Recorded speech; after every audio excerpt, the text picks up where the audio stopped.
I remember when I was 12, my parents and I, we took a tour at the Walt Disney Animation Studio in Orlando, and it was wonderful to actually see an animation studio, but however, it was apparent that the secrets that they have was definitely elusive to the outsider.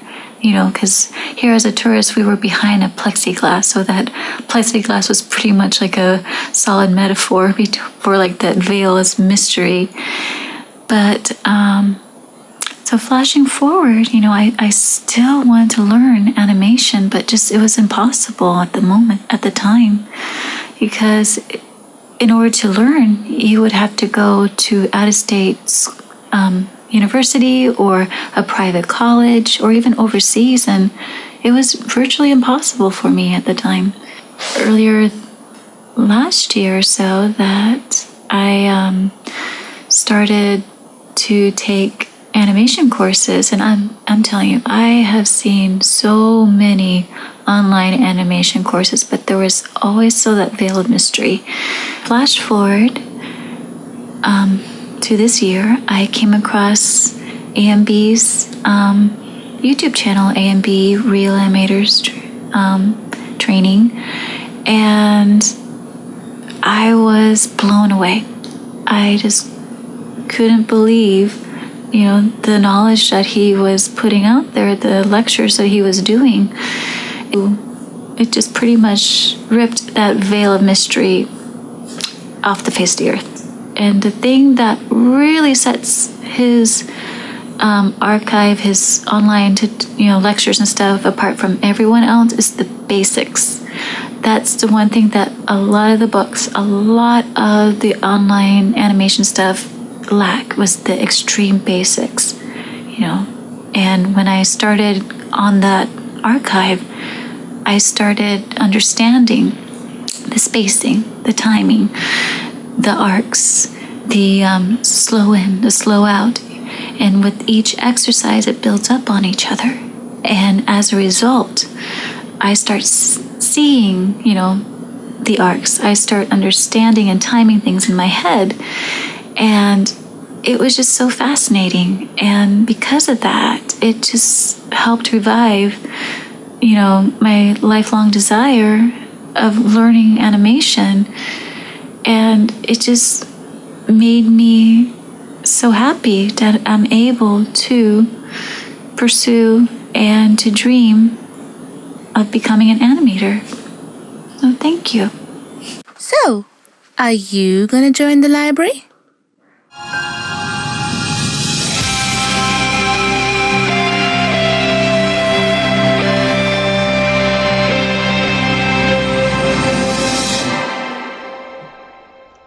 Hello, and welcome once again to another edition of AMB, Animation Live Stream, the place where we learn how to draw real animation, the place where real animators and real artists come to learn how to do this in the day and age where things are becoming push button, okay? So we'll leave the push button and software to those who are fascinated with push buttons and softwares and who do not see themselves as real animators but look outside for things to animate for them. To the rest of us, stick around because we're going to learn the real thing here. We're going to learn how to draw and how to animate to our heart's content because it's fulfilling, and those of us who succeed at it make hundreds of thousands of dollars, such as myself, and I'm very proud to state that. So why do I do that? Because you can do that too, all right? You can do that too without worrying about software, without worrying about push button mechanics, without thinking that you're inadequate, all right? You can do that too with your own, simply just drawing pictures and putting them on the internet, all right? It's not hard. You just have to understand what the real is, okay? Right, okay, so now we are here. And we are going to do something festive for Halloween. We're going to do something festive for Halloween in terms of the season. Now you've been seeing I've been doing very Disney-esque inspired drawing, which is my preferred style, the way I like to draw, my expression. But I figured, why don't we do something a little bit anime? I haven't drawn any anime for a while. Admittedly, when I do, it's mainly just to interact with you guys on the live streams, but I like it because it's nice to dabble in different styles every now and then. Right, so that's what we're going to do. But before we do that, we're going to say hello to the people on the chat. We've got Silver Sun, who says Kiki's Delivery Service is one of his favorite Miyazaki movies. We've got Big D1 Ego, how are you? We've got Cameron Allen Davidson Black. We've got Kitchacat. We've got Ting McHugh Animations. Life Fantasy, Standby Life Fantasy. I think you're enjoying the break from all that boring cleanup line work that I've commissioned you to do, but there will be another batch coming to you soon. Dylan Draws, Mr. Leon, how are you, sir? Thank you. Mo Junior Tunes, hello from Atlanta, Georgia. No need to flex, AM. I'm not flexing. I'm reminding. Okay, I've been toying with the idea because I love mindset and I love goals and I love achieving goals, as some of you know. And sometimes I bring a lot of that into my streams.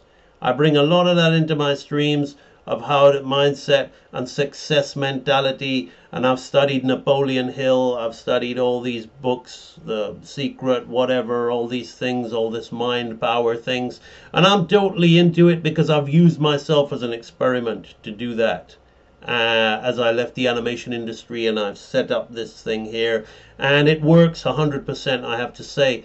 I'm really blessed and I'm really enjoying my life, and it's all to do with mindset and the way it looks. So I've got to be clear about this, Silver Sun. I'm not flexing. I'm toying with the idea of just starting another channel or starting another course which is just purely focused on artist mindset, because more than 50%, I would say 75 to 80% of any of you guys actually achieving and succeeding, because it really is quite straightforward, is your mindset. And I think most of you don't get that. I can give you the tools and the skills, which are the very essential ingredients. You got to know how to do it the right way. You got to have the right skill set. But I'm sure you've seen it. There are plenty of people with an amazing skill set that really don't get where they should be. And sometimes there's different levels of success. There's fame, there's wealth, and there's happiness, and there's all that kind of stuff. So I'm just flexing, not really flexing. You're saying flexing. I'm just sharing that with you guys at the beginning because I think it's important. There's a lot of fear going on around at the moment, and I have to say this before we begin. I have to be clear. There's a lot of fear going on around with AI, people losing their jobs. Now, why do people want jobs? Because they want money, right? Artists always think they struggle. And they think they struggle financially, right? And I have to say, that really doesn't have to be the case. That really doesn't have to be the case. And each and every one of you are passionate about drawing. Each and every one of you have got this unique skill. Each and every one of you are doing drawing, but there's all these things coming up there that could make you feel more inadequate, make you feel more afraid, make you feel more like you should give up. And that's what I'm here for. I'm here to say, no, there's two sides. I don't have my coin. I've got this stone with this cute cat that my wife got for me from Turkey with a magnet on the other side, right? But there's two sides to everything, right? So you need to flip your fear, you need to flip your worry, you need to flip your doubt over on the other side. And you need to understand that there's opportunity for you if you give yourself the chance. But most of you don't give yourself the chance because you don't really value what you have. You don't really value, you're looking outside and you're valuing what others have. And you think that they're beyond you. So I'm here to remind you, yes, I've done this, look what I've done, right? But I always add that. I flip it round. Why can't you? Why can't you? You're just as good as me. And in fact, from your perspective, you're better than me, right? And there is nothing wrong with thinking that. You just got to understand that. There's nothing wrong with thinking that, because that, if you don't be your number one fan, nobody else is going to be, right? Okay, so that's my idea of flexing, Silver Sun. Right, let us now pursue animating Kiki from Kiki's delivery service. Now, I've downloaded some images. It's very easy. You guys can do this too. Okay, so I've talked about mindset, but now I've downloaded some images from Google, from the model sheets of Kiki, and I'm going to play with it. Now, what you're going to watch me do, this is going to be a demo stream, right? There's not enough time to do real animator training stuff. That's for people who want to join the training system. But this is going to give you, some of you guys, an idea who want to dabble, right? Who want to dabble. And, you know, this stream, although it's going to be a demo stream, is still going to open your eyes more than a lot of other courses that people are wasting their money on, right? So, you know, you can either thank me with a donation or just subscribe or click like or share at least. Or you can just sit back there and benefit from the goodness that I'm giving you, and that's cool too. Right, so the thing is, I've downloaded these from the internet, and I'm going to play with the images, but what I'm going to do is tell you the difference, right? There's a difference between drawing and animation, right? Now, in anime, drawing is very important. Drawing is very important in Disney as well. But Disney is, most of you won't understand this because most of you weren't even born. I've realized some of you weren't even born when Disney stopped doing traditional animation. It's crazy. My daughter's going to be 19, and I think Treasure Planet came out before she was born or something towards the end. So you just don't understand, and you've kind of been conditioned on anime, and you think that stuff is so very far ahead, but actually animation, technically wise, it's not. I love it, I like it, I'm not trying to run it down, but so drawing and animation are very important, but they're two very different things. And a lot of people think, oh, if I can just draw the character, that's important with anime, and I'm going to show you that. You've got to be able to draw the character, but you got to understand basic fundamentals. So I'm just going to whiz through some poses with some basic anatomy, and then you'll see that drawing is the entry-level skill for a real animator, right? And then you just put that style on top. So how do you animate in this style? How do you animate in that style? There are a few little differences with style, okay?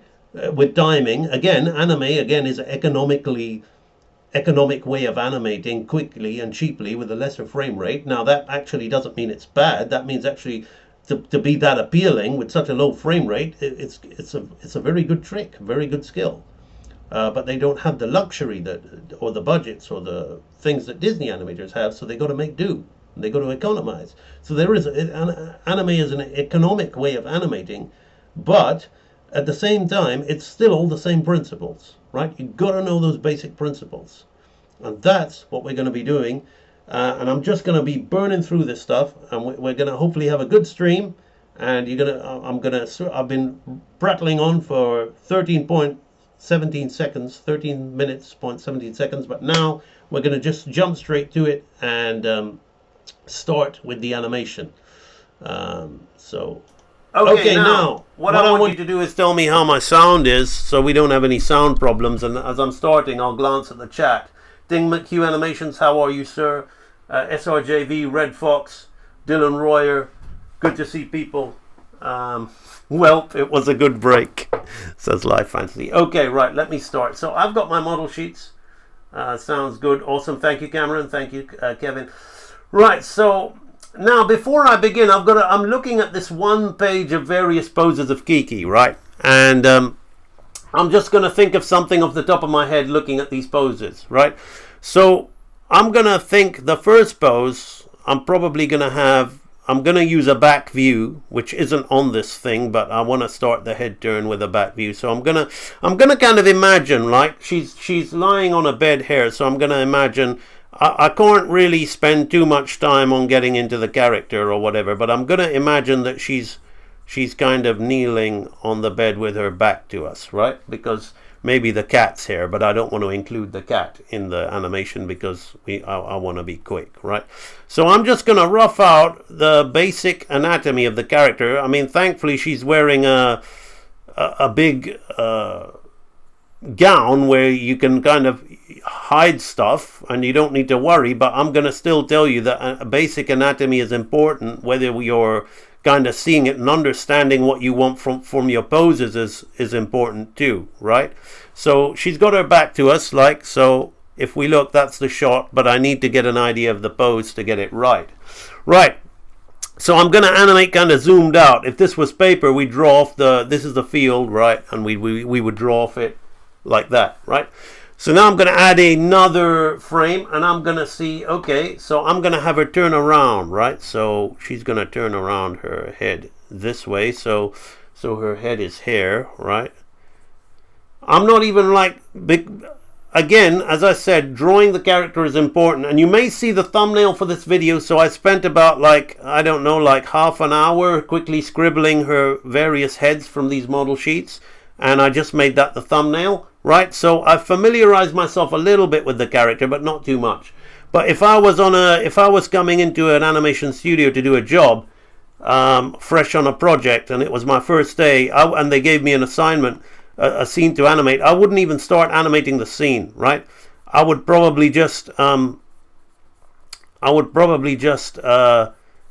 up doing what I'm doing now, right? Familiarizing myself with the character. So you see now I'm playing with anatomy here.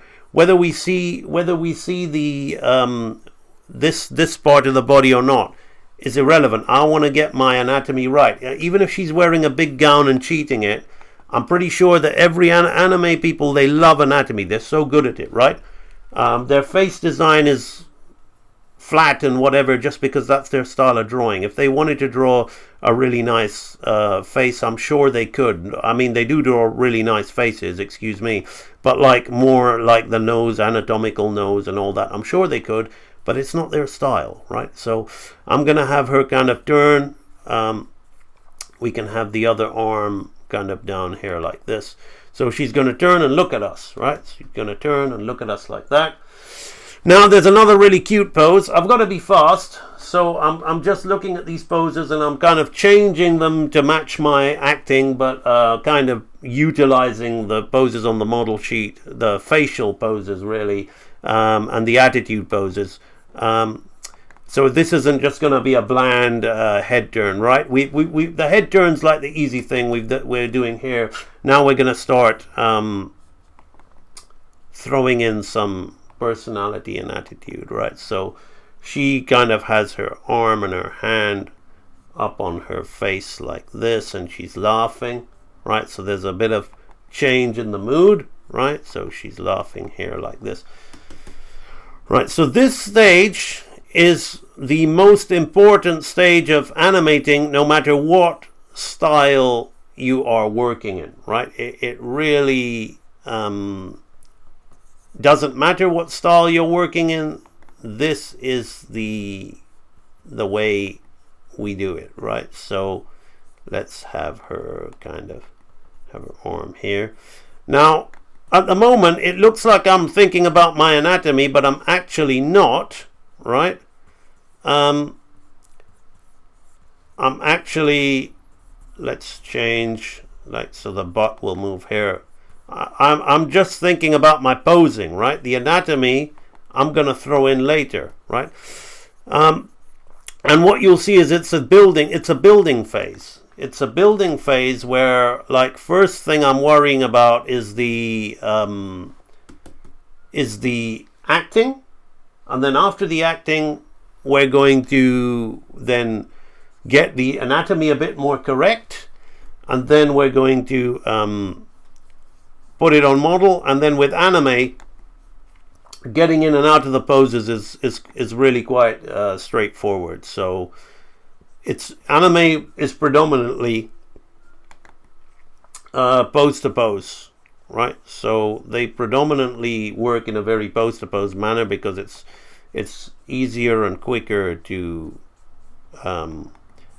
get to that. So let's have this would be more like this, right?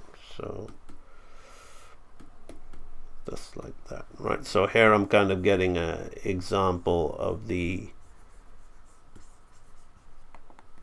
and then this arm would come down here, and we would bring this hand, right? So this is going to be my last pose, right? It's going to be my last pose, right? So we're going to get in and out of this little simple motion, right? Which I've kind of like done the brain work here. So she's here, she turns, she laughs, and she settles into this pose, right? So we can already see that there's a nice flow to the movement, which will be made better with timing and all that. So I can already see that, yes, even in this angle, the anatomy is working, right? We can see the twist in the body. It's creating. Notice how I've done it, and when you get to my level with the whole, you understand all the 12 principles. Her body is like a wave motion. Watch it as she turns, right? It's like a wave, like so. This is out here like this, right? Then it goes in like this, right? And then it goes out again, right, with the elbow, and then it settles down like that. So it's like a wave motion, right? Now, what I want to do before I go drawing anymore, right? To be honest, at my level, I would kind of like bypass this stage. Well, I wouldn't bypass it, but I would be very. I'd be a lot quick. I would be as loose as what I'm being now. But like, I'm on this stream. I'm not just on the stream to show off. Look how great I am, right? There's a bit of that in there, but you know. But I'm also here to kind of give you guys a little bit of insight into, you know, things you can do without buying my course if you're strapped for cash or whatever, or if you're not sure that you're serious about animation. Things you can do on your own that you can implement on your own work, right? So what I'm going to do here is I've got a back view of Kiki. Now I might adjust the back view.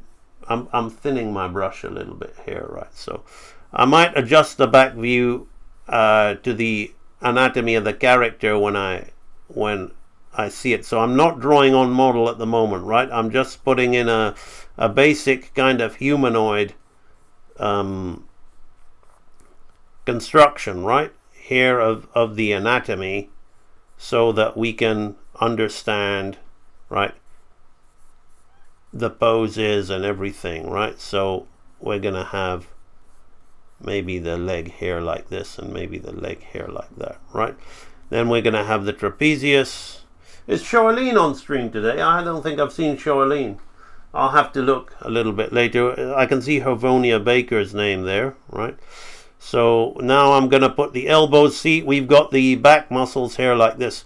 So you see, this is where drawing now comes into play, along with the rules of animation. Now I've kind of just skimmed through the rules of animation very quickly, like to do that head turn, right? So here we have the, let's keep the center line. So we want to contour this, right? Contouring really helps you balance it like that. So we've got that there like that, right? So now we're going to we're going to turn her head. I'm going to refer a little bit to her construction here, but not really. I'm going to use my humanoid thing, and then you'll see the style we can put over it, right? So here we've got the center line here like this, right? So then we'll have the side. I'm going to contour the side of the body like this, right? And then we'll have the back of the body coming here. So now we've got we're going to keep the sacrum would have turned here like this, right? And we're going to keep pretty much the legs as is, just change them very slightly. That's good. Like this. So we're getting the torque in her back, right? So possibly I'm gonna make it a little bit thinner, because it's I'm gonna keep the shoulder back but a little bit forward like this, right? We're gonna have the arm here like this, right? The hand we'll drag like that, Right. This hand will maybe put the elbow there. It won't make the difference when she's wearing her big gown, which conceals all of the construction. But now I'm going to put the head. Now I'm going to have a quick look at her facial thing. I'm not really trying here, but I'm just making life a little bit simpler for me, right? So we now have a nose which is around about here, and the mouth which sits in here. And she's got a lower chin here like this. Now I've got her neck too long in regard to my anatomy, so I'm going to save time. You could redraw it, but I don't want to. I'm on a live stream. Again, if you are now, yes, so then basically this will then have to change because her neck is not so long, right? So I'm kind of adjusting her proportions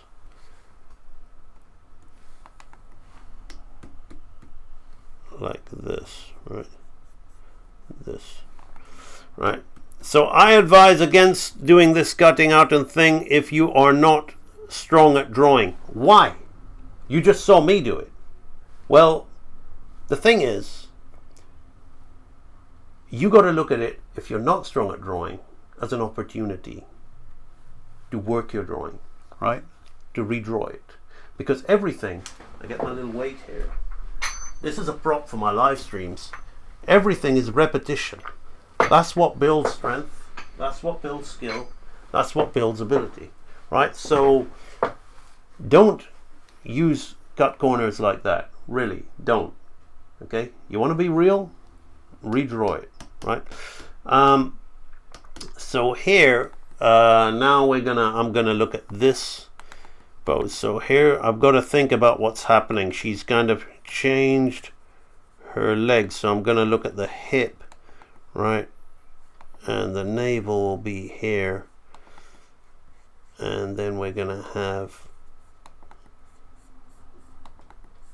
the rib cage here with the side of the body here like this, with the clavicle bone here like this. So then what happens is then the butt will be here, the leg will turn in on itself like this, right? So we do have to notice I'm putting a real emphasis on anatomy, even though we don't see that, right? We need to feel it in the movements of the character. That's what we need to do, right? She's wearing a big gown. We can cheat it, we can shove it away, but the thing is who are you cheating, right? Because the whole point of doing things like this is to build ability. Now I'm not sure that leg would be doing that, right? I think it would be still kind of turned. It would turn this way a little bit there like that, right? Now we have the shoulder, which is going to come up,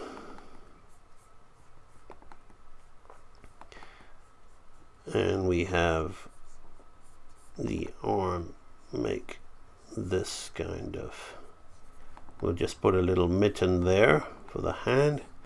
Now I've got to look at the head here like this. Bum, bum, bum. You see, we're moving along quite quickly, right? So now I'm going to look at the eye line. Notice I'm not really caring about light box or anything like that, right? I'm watching the changing shapes. Now I'm putting it in relation to my animation, and then I will think about looking at the reference from the model sheet and applying it to my particular angle, right? So we're going to have the nose down here. We're going to have the laughing eyes here like this. up here like that. I'm not worrying about the hair yet. That'll be on the next pass when we start giving the character its identity. This is what I call the anatomical pass, right? Because if you're working with something that's more humanistic, right, you're going to need to have an anatomical pass if you want it to look good, right? Right, so we'll have something like this here, like that. There we go. Right, so this, now we've got something like this. So just a little cute little laugh like that. And then what's going on? Ravonia Baker, am I the only one who screenshots AMB drawings? Well, good for you. If you feel it'll help, then that's good. That's why I'm here, Ravonia. Right, so now I'm going to put the light box on because this is consolidating this, but I'm not really paying attention to it. I'm more just thinking about, right, the posing of the, making sure that it doesn't dance around too much near the end. Now this leg I will bring more foreshortened here like this, and then this one we can then bring it round as she settles like that.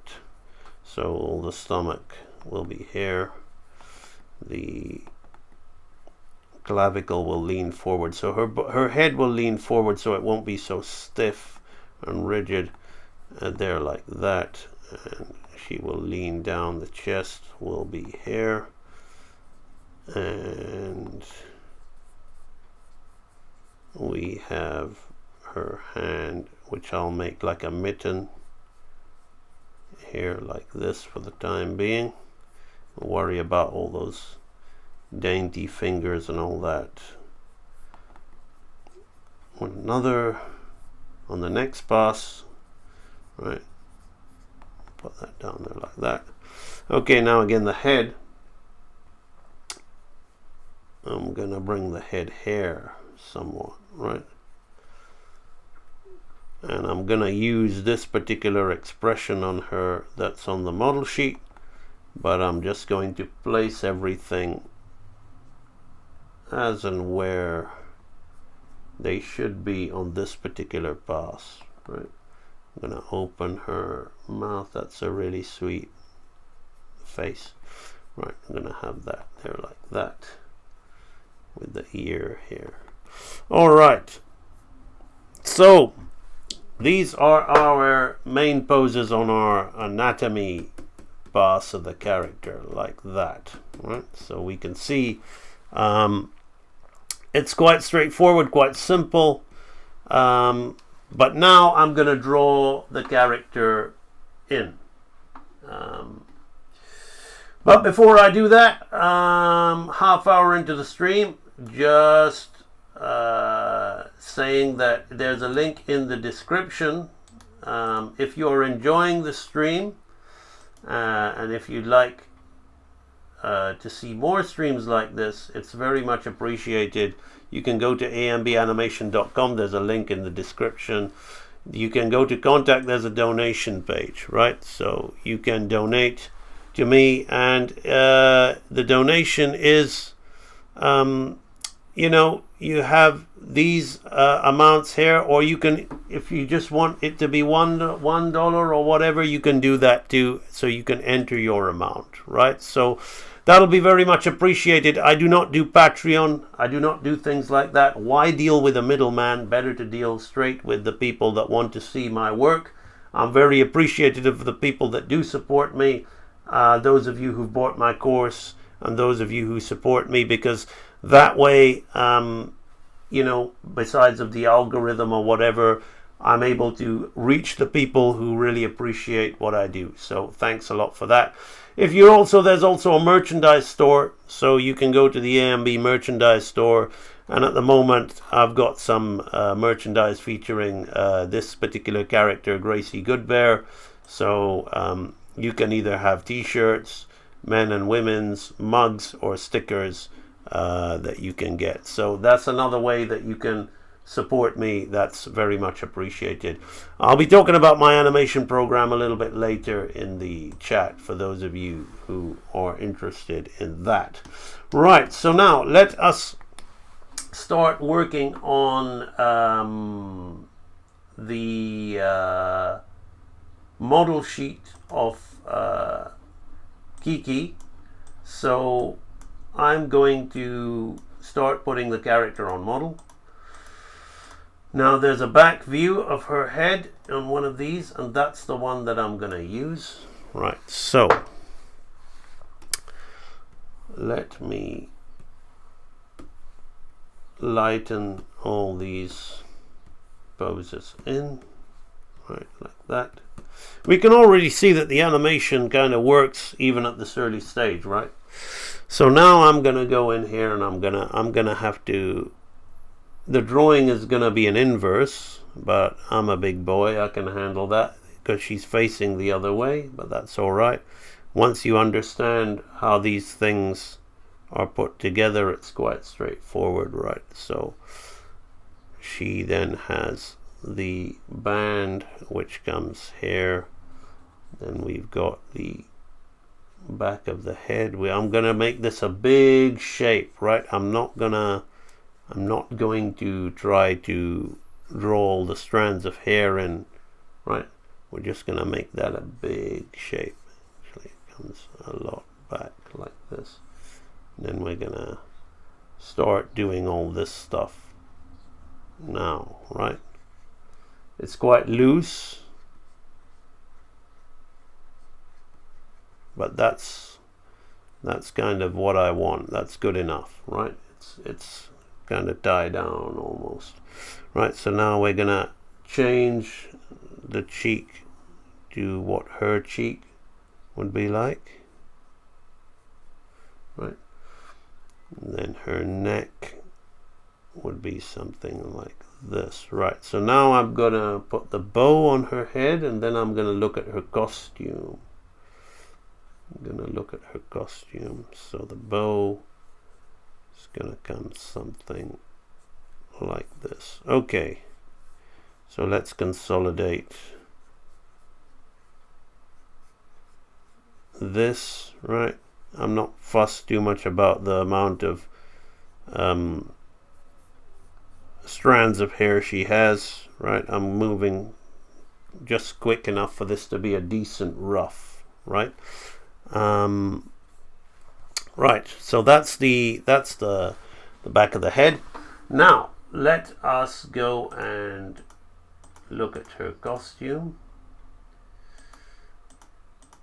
Now I don't have her costume from the back. Yes I do. It's quite, self-explanatory actually.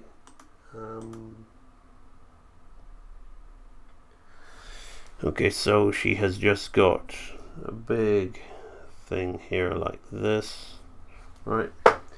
Now let's have a look at it from the front, because I don't have any adequate examples of it from the back. Right, so those sleeves actually are not that. They come round about to her forearms like this, right? Then we've got this here like that. Now I'm gonna think about that matching up with that, right? Something like this, and the thing that she's sitting on I'd come through here like this. Now I don't need to draw this, but I want to, because it's an opportunity, right? An opportunity to draw, right? So we're just going to have that like this, right? There we go. So the feet is there, and the other foot would be there like that. Okay, so it's quite baggy, but sometimes they have it on her form. So I'm going to keep it like this. Maybe I'll have it come out a bit because it would be looser. I don't want it to be too much to her form. Right. We've got to think about the garment. Right.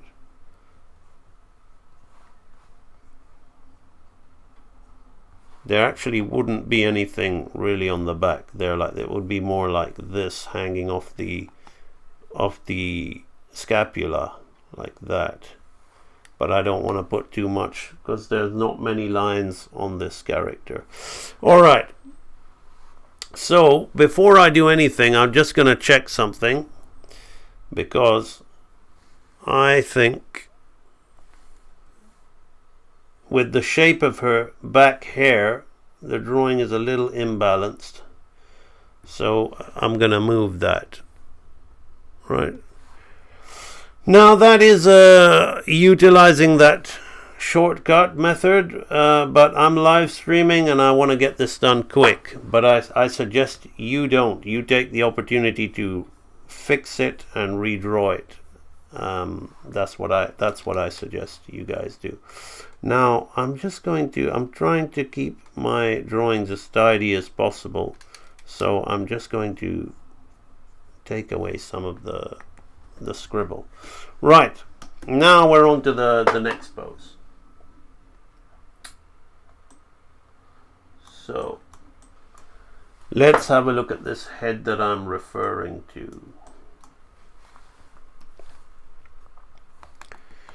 So now the eyes basically just have the top bits to them, right? There's no real bottom bits there. I'm just going to do something like that to indicate that.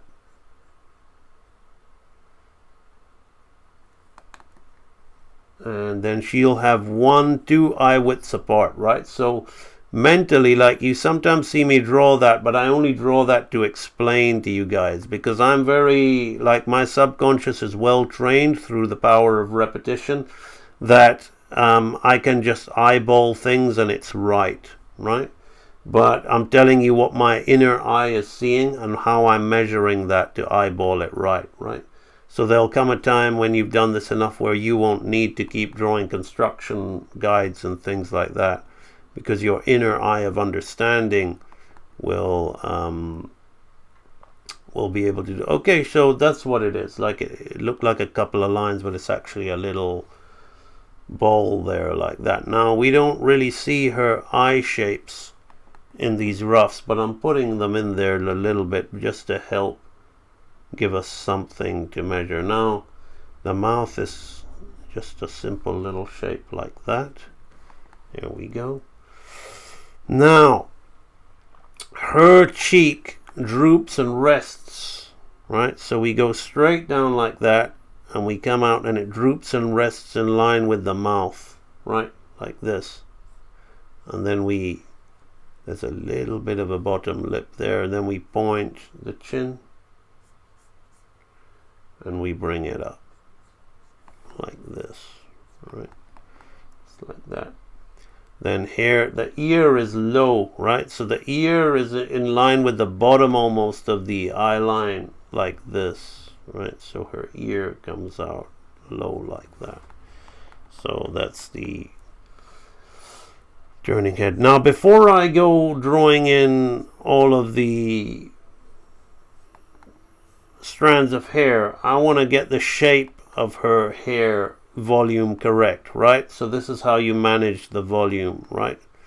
You kind of do it like it's a helmet or a shape, like that. Then it's going to come down, it's going to come up, going to come down again. I'm going to kind of frame it like that, right? So in here there's the bow, which sits here like this, right? So let's have a look at that, right? So that's how my volumes are kind of like managed, of the hair, and now I can go in there and we can start looking at the hair design, right? So we've got one here like this, another one like this. This comes down.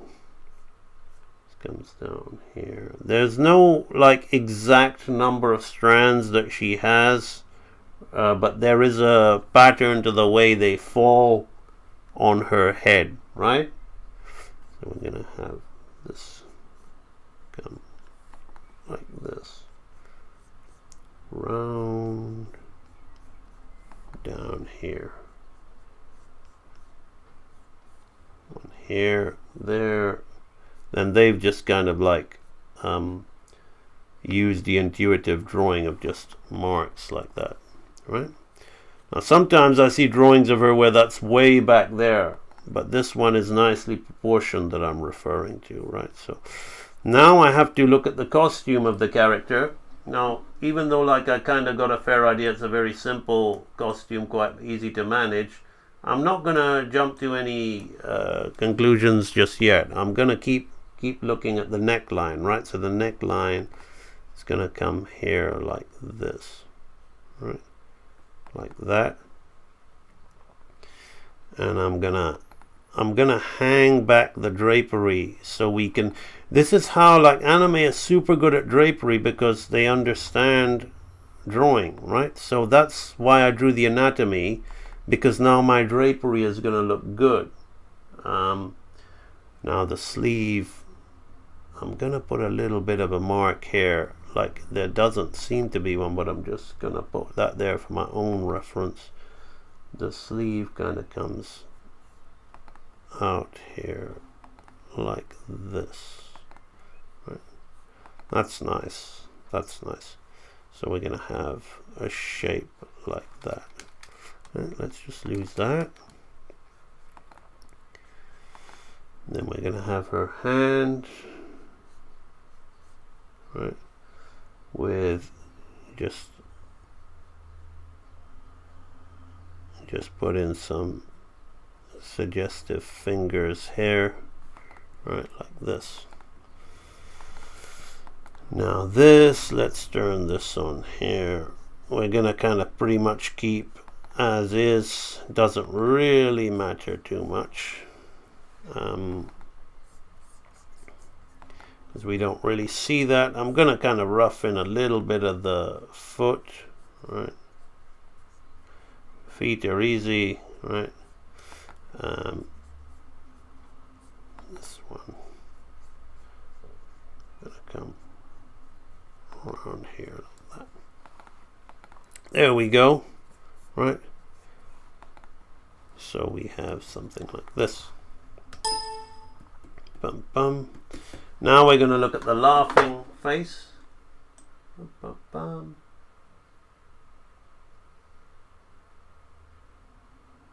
Thank you, Coffee Lover. I loved making the Red Riding Hood. We didn't quite get the project was an exploration into content creation, and I learned a lot from doing it, and also I learned a lot in how to move forward with getting that content creation further. So right now let's look at the laughing face, right? So now I'm going to look at I'm going to kind of roughen the head so I can see this. So we're gonna just turn the eyes into these little shapes. She's got very like all Studio Ghibli stuff, or Ghibli, I don't know. The characters are very, very minimal and simple. They don't have those overly over the top eyes that some other anime styles have, and I think that's good because they're more expressive.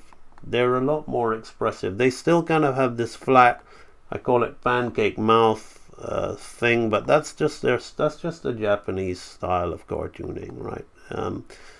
So it limits the expressiveness of the character, but I guess it's a very graphic design emoji way of people. When you don't have much of a budget and not much of a frame rate, and you don't record the dialogue and actors first and really think about the performances, I guess in the day and age we live in now, I understand why they do it. Before, I used to really lay into anime and call it really primitive. In some ways I still believe it is, but I guess when people are doing text messages and stuff, that the emojis have really taken off. And I guess it's because it's instantly readable as to what the expression is. I'm happy, I'm sad, I'm angry, I'm thinking, I'm thoughtful, and this kind of thing. And it's not subtle, it's not, really trying to get inside the mind like what the good Disney, before Disney became a God knows what company. It's really trying. Now what I'm doing here is I'm going to blow this head up just a little bit, because I feel that I want it to relate to that. Right.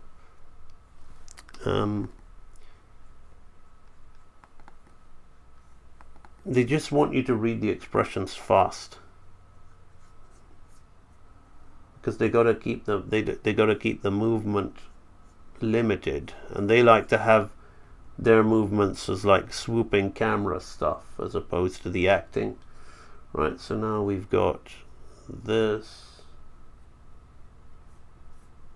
Right, again here I kind of just drew it in. I really should have done the same thing of figuring out the mass, which is what I'm going to do now. Right, that's what happens when you look at a model sheet. So if it's happening to me, I better warn you, if you're gonna draw inspiration from what I'm doing here, which is what I'd like you to do at home in your own time, rather than perhaps watching a Netflix or whatever. If you say that you want to be a real animator, or you want to be a good animator, what are you doing with your spare time?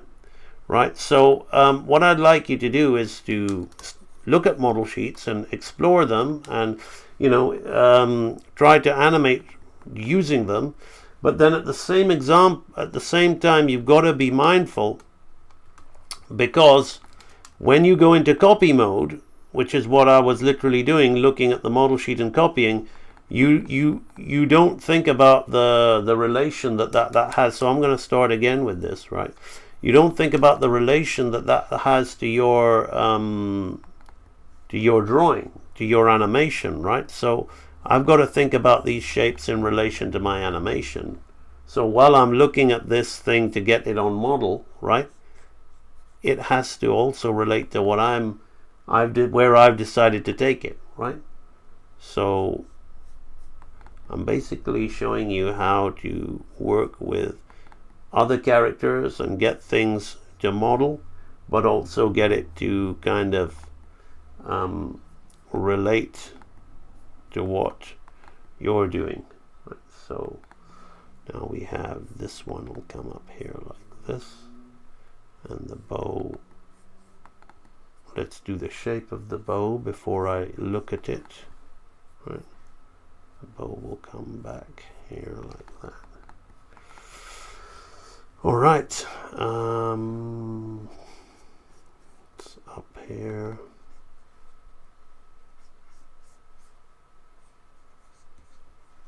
Like this. There we go. Now I'm going to move her nose. Her nose, that's the underside of her nose. Her nose is a lot higher than that. That's more to model, right? So now she's holding the side of her face, right? So we're looking at this, and we're looking at the size of her hand in relation to her face. Right, so her elbow is here. I'm going to change that slightly. Just like this. I'm going to move that out a bit. So as I'm pulling and playing with the character's head, I'm having to make changes do my initial anatomical pass. See, so even though that's really feels very correct, it's not quite right. So we're now going to have this thing here. I'm going to have the sleeve here like this. Possibly the sleeve should be like that. Let's think about this. This particular drawing I may want to tidy up and do again, because it's the hardest drawing to do in the animation, because it's the one that depicts character and personality, right? So that's what I'm focusing on here. Now I've got to find her in her clothes in another pose where she's facing us. Okay, so her sleeves are not as big as I was making them. I'm going to keep them kind of big because I like them big, right? Sometimes they look bigger and sometimes they don't, right? So that's a small inconsistency that I've seen in the model material and the animator's drawings. But I'm gonna get the best possible drawing out of this one, right? So this one I'm taking a little bit more time on, right?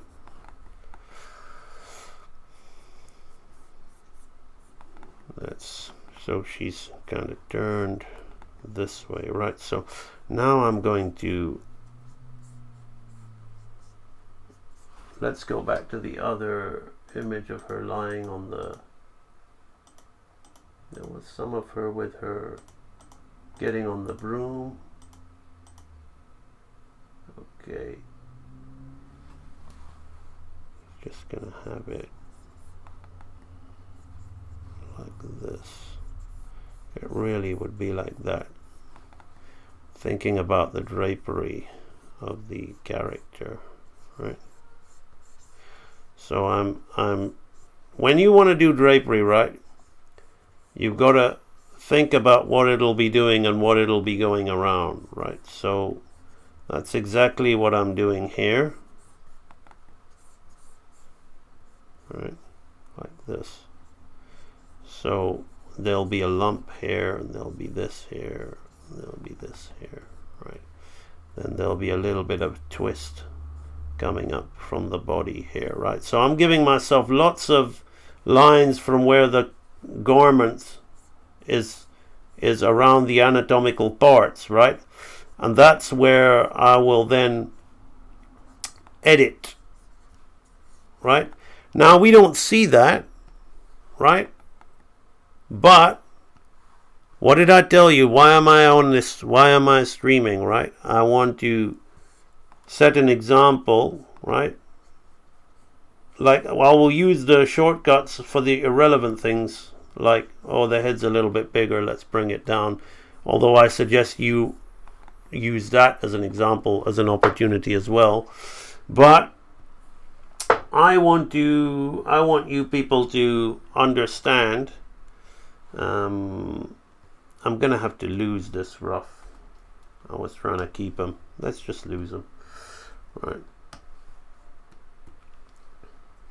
I want you to understand that, look, we need to take every opportunity we can to draw, right?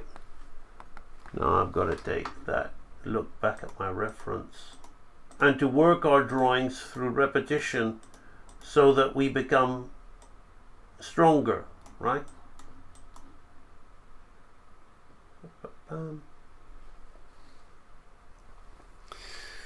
So I'm gonna thin this brush just slightly as I tidy this one up. This for me is the big change, right? So she's got a smaller eye here, right? I'm gonna tidy up this and get it more to model and get it more relating to my animation, right? Because it's slightly off, right? And when you work in anime, you want to make sure that your pose to poses, your posing when you're doing these is, you know, even though my drawings are loose, it's rock solid, and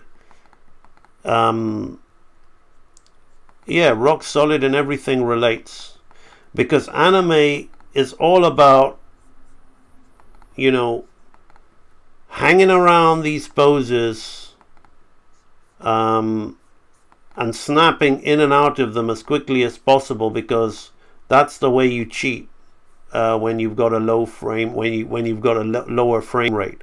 Other animation does that as well. That's the way animation is.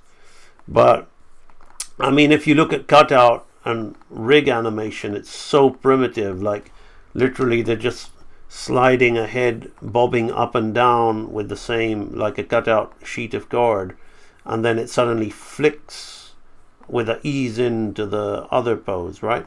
Now anime is a little bit more sophisticated than that, but not much, right?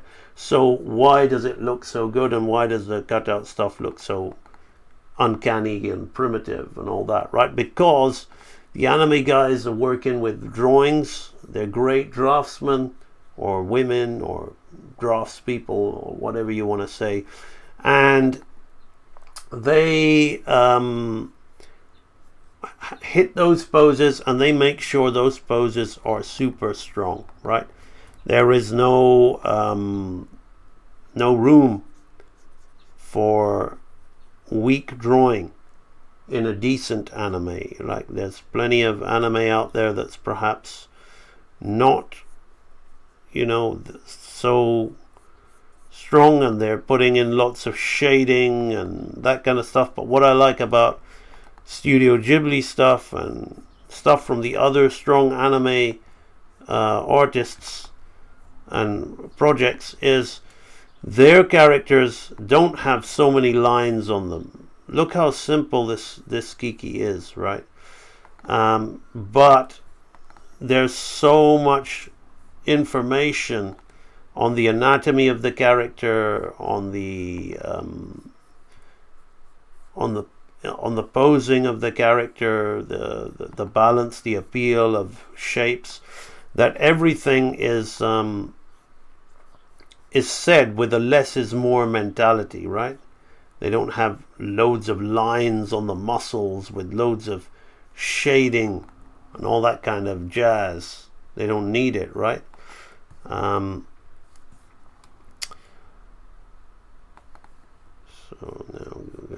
that's what I love about hand-drawn animation, right? Because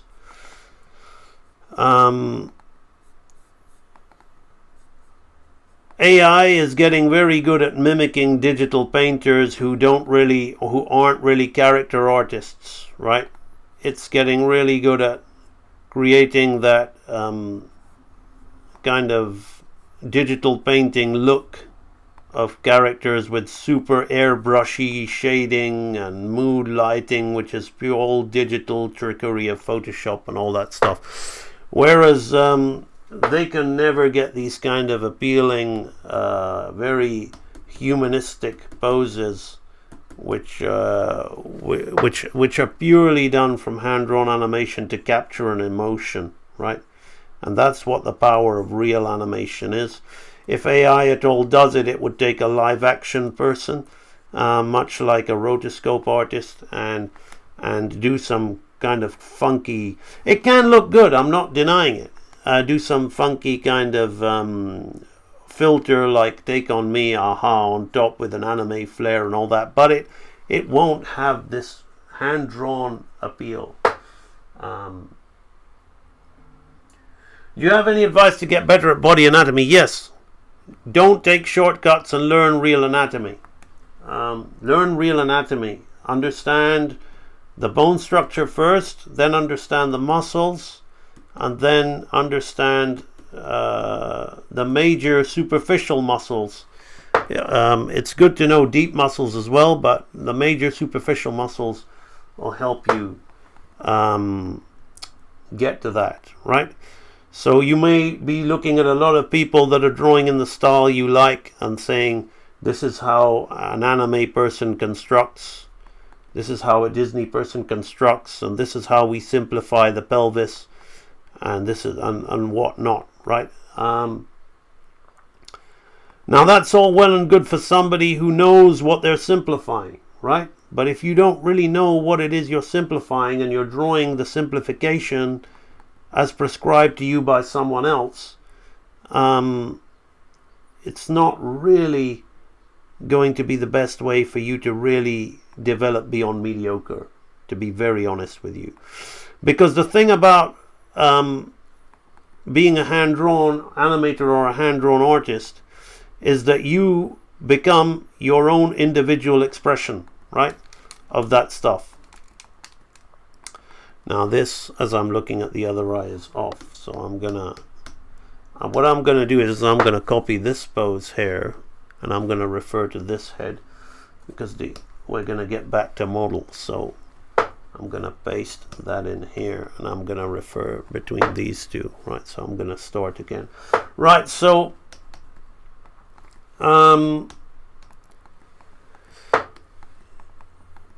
you need to really understand what it is you're trying to do with your drawing, right? And you got to, in that way, you have to learn fundamentals. There's no getting around it. If you want to be really good at something, you have to understand the fundamental laws and the basics of it, right? You can play around, you can keep looking outside for the answer, right? And that's why I think AI I'm using AI at the moment. Let's be clear, right? Anybody that's picked up a Photoshop, anybody that's done 3D animation, anybody that's not drawing with traditional media is already using AI, right? Because this, while I'm saying I'm drawing and I'm making all these marks, which I 100% am, this is a line of code representing a brush stroke. It's artificial intelligence, right? So we all use it, but I want to stay clear personally of the other stuff. Not because I'm being noble or I think that's cheating, because I have learned, now I mentioned about mindset a little bit earlier, I have learned through 7 years since I started. I didn't quit the industry until 5 years ago, but 7 years ago I've been dabbling with quitting the industry and starting my own thing, right? And I've been training my mindset, and what I've learned is it's not an outside to in job, right? You'll never get the answers from outside. You think you do, and you'll get assistance from outside. It might be like steering you in the direction, but until you start to look within for the answers, it's not going to happen. And so you can learn anatomy from the outside, but you have to program your inside with what you're getting from the outside so that you can then take it further, right? You can start to truly become your own expression. Now, if you are constantly looking outside, what does this person do? This person's so much better than me. This person knows something and I don't. It's a can of worms, because you will always find that, right? But you got to take it to a level where basically you say, okay, well, I know enough about the human body, right, to draw it in, to look at other people's drawings and not only decode them, but to create my own drawings in that style or my own unique style, which may be inspired from the outside, but it becomes a unique expression when the inside has got all the information and says, I want to do it this way. And all you do is watch, right? So while we're all watching this live stream, I've got to say to you that I'm no different to you guys. I'm just a member of the audience. Because as I'm sitting here talking away as if I'm doing something, I'm not doing anything. it is doing it all by itself, right? I'm watching all of the things that I've trained from the inside, right? I'm watching that perform for me right now, and perform at a very high level to the point where it looks effortless, because it is, because I'm not doing it. Now when you try to do things, basically it becomes effort, because you're trying too hard. The way to not try too hard is to give your inside the right information. So while that might seem a very philosophical answer, I can't stress to you just how helpful it will be to any one of you looking to develop skill and ability, is to understand that there's an outside version of you, which is your ego, and an inside version of you, which is your heart's desire, that wants to do all this stuff. So you got to make sure that you got to be a parent, right? You got to be a parent to that version and say, this is what I want to do, and this is the information I'm going to give you, because it will work in accordance to the information that you give it. So you're giving it information. Everybody else seems to know how to do this and I don't. This guy's got this one quick tip on how to draw anatomy. I'm going to try it. Yeah, that works for me, but now I'm feeling shit about my drawings. So I'm going to see if any other guy has got a good quick tip. But I'm never going to actually explore and learn how to do the anatomy myself, because I just want to keep looking. I just want to keep having fun, like short-term fun, but ultimately resulting in long-term suffering, right? Because you got to think, everything has its payback, right? So you may get fun from drawing your quick little anime characters and scenes, but then you might get into a state of depression if you're serious about your artwork, where you kind of think, well, I wish I could do that. I wish I was better. I wish I was able to not all the time look at other people and want to have what they have. I wish I could just look at what I'm doing and really love what I'm doing and just create to my heart's desire and my heart's content. Well, I'm saying you can. You 100% can do that. But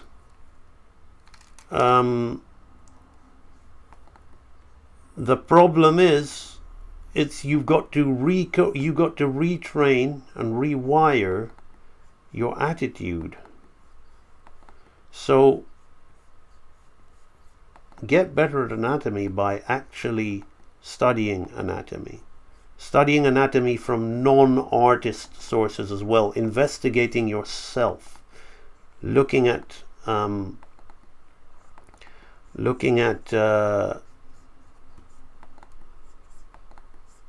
sorry, excuse me, I'm just doing the drapery. Looking at the scientific anatomy things. Looking at 3D models to aid and assist you to get a better understanding of the form of anatomy in 3 dimensions, right? Then making life drawing studies in relation to your anatomy studies and looking for those synchronicities with the bone structure and muscle structure that you see. I'm just going to put the foot there, right? Okay. Why did I spend a lot of time on this drawing? We're 1 hour 13 in. Because it's the last drawing and I wanted to make sure that it's good, right? Right, so I'm going to tie down this last drawing a little bit more, right? This is very important. Now, before I do that, animation is awesome because it gives you the ability to watch something you wish to be. Does drawing people and movements from reality also help? 100%. 100%. You got to study from, like, I'm studying from the model sheet to get the character to look like the character. I'm not studying from the anime to get the movement or to get the poses, right? These are my own poses. The faces are kind of inspired by what's on the model sheet. This is kind of like, I remember drawing this character once on a Halloween special, but since then, I mean, just a quick little sketch requested from the audience. But I don't really draw much anime. I don't really draw this character, so I'm coming on a live stream. I want to set an example, so I'm looking at the model sheet of the face for getting the face accurate, right? But everything else is just my own understanding of anatomy and my own understanding of posing, right? And the way I've got to that level is simply from observing life, putting your own expressions, your own experiences into the performance, right? So another animator could have looked at all the poses in the model sheet and he would have given his own interpretation, which would have been very different to mine, right? So also you would watch the film and you would say, okay, what kind of personality is the character having? Now I'm gonna give possibly an unpopular opinion here. I think when it comes to anime, there's no distinctive, with the exception of films like Grave of the Fireflies, there's no distinctive attitudes or personality. The characters kind of just go through these kind of emoji poses and they just do what they have to do. There's very little secondary. There's secondary action in terms of like, oh, the character will brush its hair or do something like that, but they won't have their own unique quirks. And if they do, it's not so evident as it is with the Western, when Western animation was good. Western animation is, I think, suffering quality-wise at the moment extremely badly. So I'm talking about the old hand-drawn Disney films, particularly from the 1930s to the 1960s and 70s. And the Renaissance stuff was good as well, but they started to have their own little kind of routine skits as well. I don't want to try and pretend as if it wasn't formulaic, because it was. I think the true acting stuff kind of, you have it a little bit with people like Glenn Keane and Eric Goldberg. A lot of the true acting stuff went with the 9 old men, in my opinion. All right. So here we have our poses of Kiki, right? So she looks and she laughs, and they're like this, right? So we have these poses. Now we're going to break them down, right? So what I'm going to do is I'm going to think of things that make the animation more interesting, right? So we're going to think of secondary action, right? So what I'm going to do is I'm going to work in a very anime way, right? So I'm going to make another key out of this pose, and I'm going to put this here, right? Now I'm just doing all this off the top of my head, right? So because of my programming of animation law. So we want to stay around this pose so we can do the head turn quick, right? Which is the way anime does it, right? But we're going to put a bit of personality in here, right? So I'm going to have the character do kind of like a deep breath, right? So the character is going to kind of straighten its head up, right? Like this. See, it's funny because I was talking about I don't do it, it does it all by itself. It truly is the case. I'm as interested as you to see what I'm going to be doing next here, right? Because this is all my subconscious. I've just come on this live stream and I'm just kind of like, now she's going to breathe in, right? So now if I'm having her breathing in, I'm not going to bring these big shoulders up like this. I'm going to switch to anatomy, right? So I know that her back is here. I know that her scapula is going to be here, right? And her shoulders are going to be up here, like this, right? So I'm going to really make sure that I get that right, right? So I'm going to bring this head shape up. I'm not using shift and trace, right? Some animators would, but I don't really feel the need here. The shapes are so easy to manage. So I'm gonna put the chin here. I'm gonna bring that hair forward. Let's bring that down like that. So this is gonna be kind of like she's taking a deep breath kind of thing, right? And the hair is coming here. The hair kind of like can be tidied up on another pass, but I'm not going to do that because it's like drawing fiddly little things which are not really the bulk movement. It's kind of a finishing thing, right? So now we're gonna bring the sleeves up, right? I'm gonna bring the sleeves, I'm gonna bunch these sleeves, add some nice drapery effect. The sleeve is gonna come against her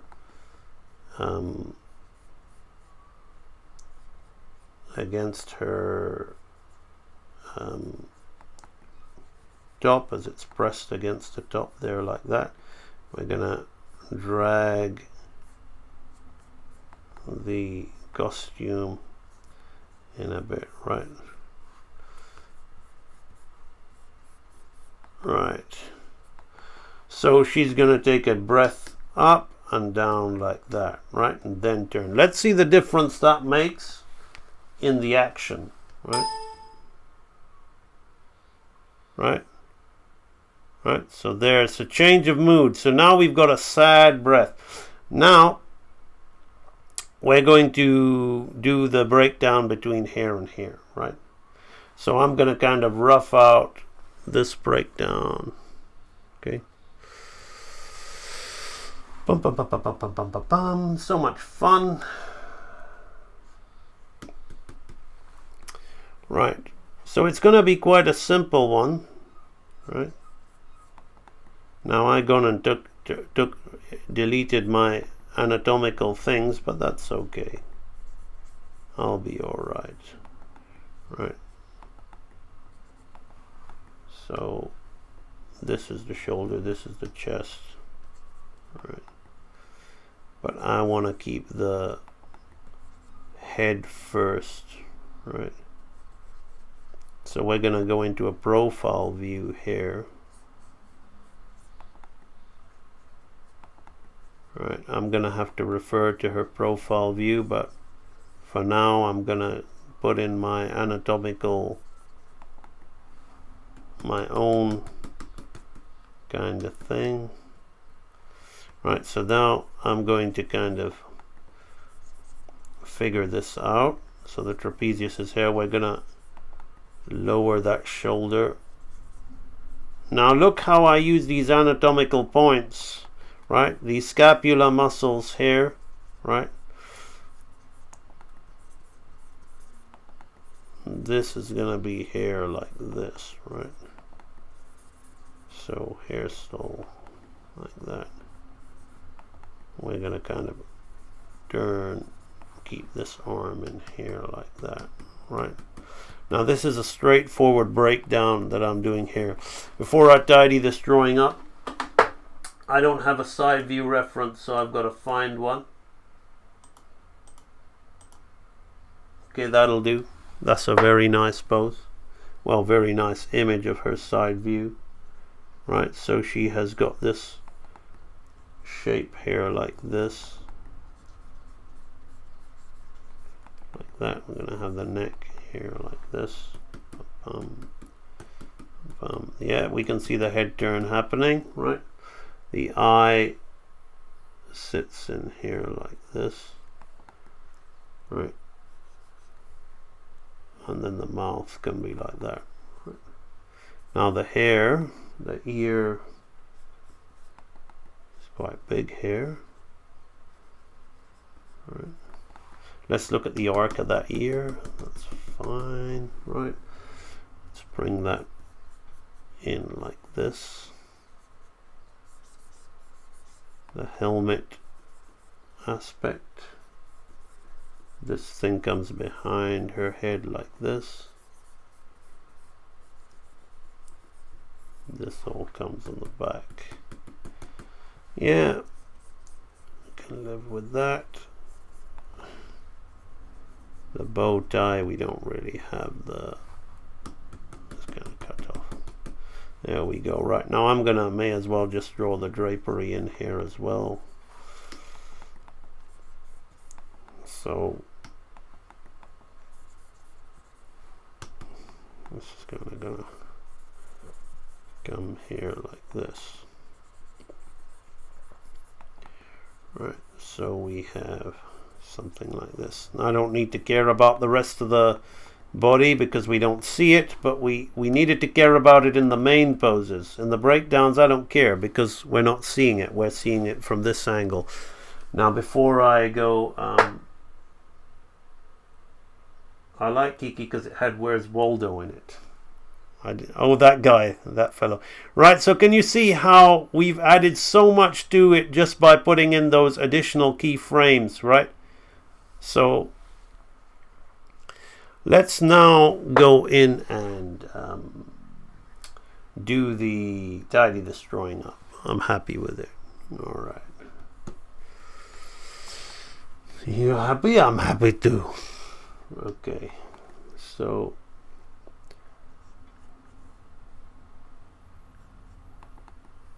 let's flip between here and here. That's really, it doesn't really matter because we're going to cheat in and out of it super fast because that's how anime rolls, but it's okay.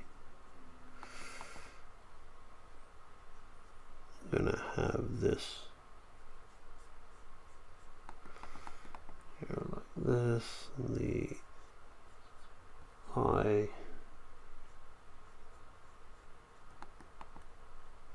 like this.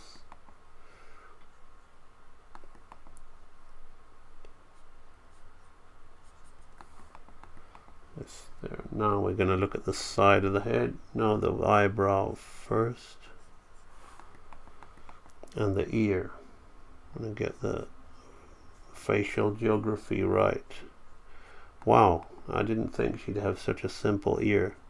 That's what I like about Studio Ghibli stuff, actually. It's very, very simple in the shapes. So, just appeal, right? We're going to have this here like this. Doesn't matter because we're going to put a little bit of, I don't think there'll be much follow through and overlap. I don't want it to be abrupt, such abrupt sudden head turn. But anime like to put that unnatural hair bounce in every head turn sometimes. But when the ones who know how to do it and it looks appealing. But the ones who don't do it and it, you know, it's quite embarrassing. If you know how to animate and you see it, you're like, okay. And then you see lots of kids playing with animation that, see, that's what I said about developing habits from the outside in. Like, they don't stop to think that would the hair really bounce like that? You know, they think, oh, well, it's animation, so it's a cartoon, so No, it's the illusion of life, which is what makes animation good, right? So now we're going to go like this. Now what I'm going to do here is I'm going to make this drawing relate to my head turn, right? So I'm going to put this up here like this, because some of it doesn't quite relate. Then we have this here. Let's look at the bow here. The bow will have a little bit of a bounce on it, but not too much. There, that's good. Now we're gonna have the shoulder come around here like this.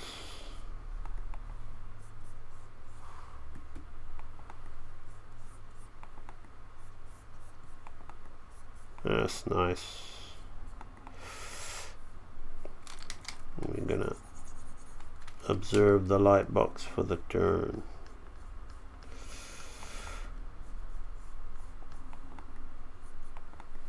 There, now I'm going to take that off. Bum, bum. That's a little too close for comfort. Let's see. It should be with the scapula. See, you need to think about the location points of the drapery, if at all you're going to put it in there, right? Otherwise it'll just be dancing lines, which to some people might be acceptable, but to a real animator not acceptable, right? Basically, real animators have extremely high standards. Since I'm the one that coined the phrase, so I'll say what it is, right? Right, okay, so now we've got that breakdown put in there, right? So we've got, right, the breathing here, right? So now we want to, I'm going to look at some more Kiki images. Don't really have what I want, but I guess this will do, right? So we've been drawing it enough now to get our own breakdown. So now we're going to do a little kind of take into the laugh, right? So this is the for me the big breakdown, right? So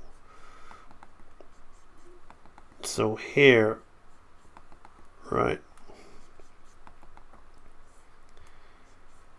I'm going to work out the movement, right? So I'm going to have a very subtle, I think what I'm going to do is I'm going to turn her head. I'm almost going to change it to almost like Disney style animation, but what the hey, let's do something fun, right? I'm going to turn her head here like this. I'm going to have to find a head reference for that, right? I'm going to hunch her back and shoulders like this.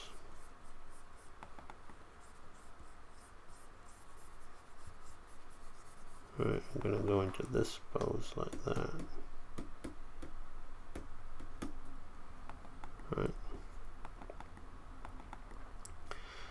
Then if this is the scapula, this is the buttocks, right? This is going to come here like this. The other arm I'm going to keep down. We don't want to introduce the other arm yet, so the other arm will be down here somewhere like this, right? So the bow will come down here like that. So there'll be a slight turn in the head here like this. Right. So I'm going to put in 2 breakdowns here. One here, and then there'll be another one. But first, I'm going to do this one. So that's do we have an example of her head? This is a good example of her head from a more slightly different angle. Right.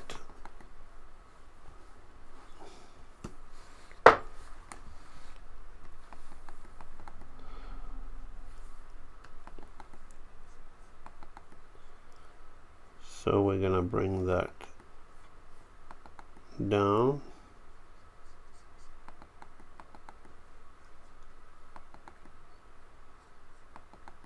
I'm going to close her eyes.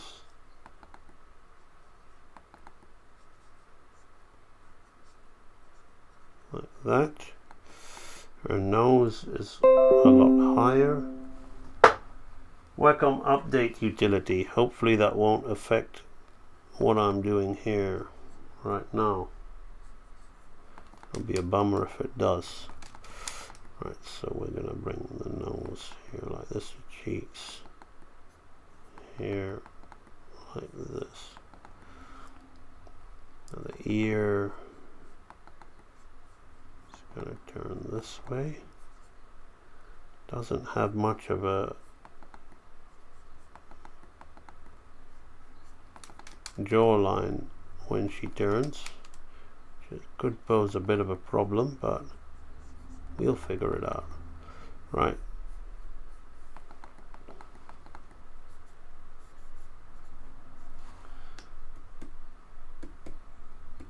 Okay, we're gonna keep her mouth. Her mouth is a lot lower. I've got to accept it, right? And it works, right? So now I've got to think about her hairstyle. I've got to work around the hairstyle. Let's bring the hair down a bit here like this.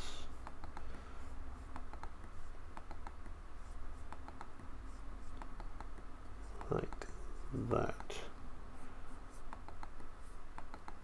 So we have this. I'm dealing with all these lines, right?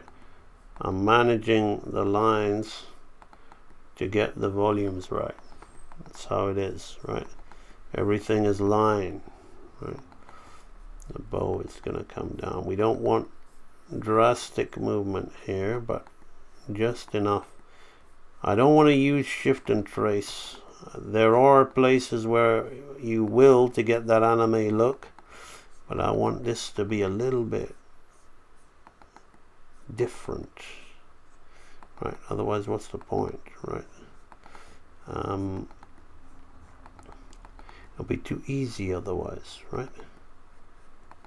I want it to have the real animator edge, right? Something I like people who follow my animation program to consider themselves part of an elite group of real animators. So when you're working, if you're a member of the training library, I want you to always be asking yourself, have I given it the real animator edge, right? That's something that it's like a constant reprogramming of your brain to get to the higher levels.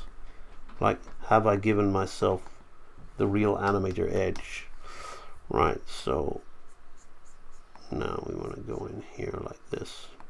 Or am I just ordinary, doing the ordinary, right? You want to do there's nothing wrong with being ordinary, right? You know, the average Joe out there always says about people, he's not normal, as a criticism. Whenever somebody says about me, you're not normal, I'm like, thank you so much. The last thing I want to be on this earth is an average Joe, or normal. I'm extraordinary. I'm unique. You know, what does the genie say? Never duplicated genie of the lamp. Well, that's how I think it's a much better way to be, right? Right, so I'm gonna put this here like this.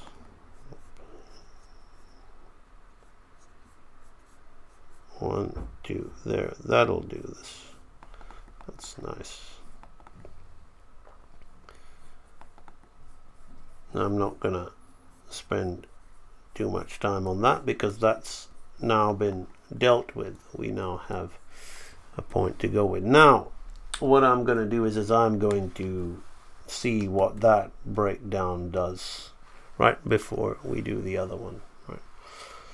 So she's here, she takes a breath, she looks, and then she suddenly laughs and looks back at us. Right. So now I'm going to add in another breakdown between here and here. Right. Another key, but now I'm going to put a breakdown because this movement will require a little bit of further, and then we're going to do the simple things.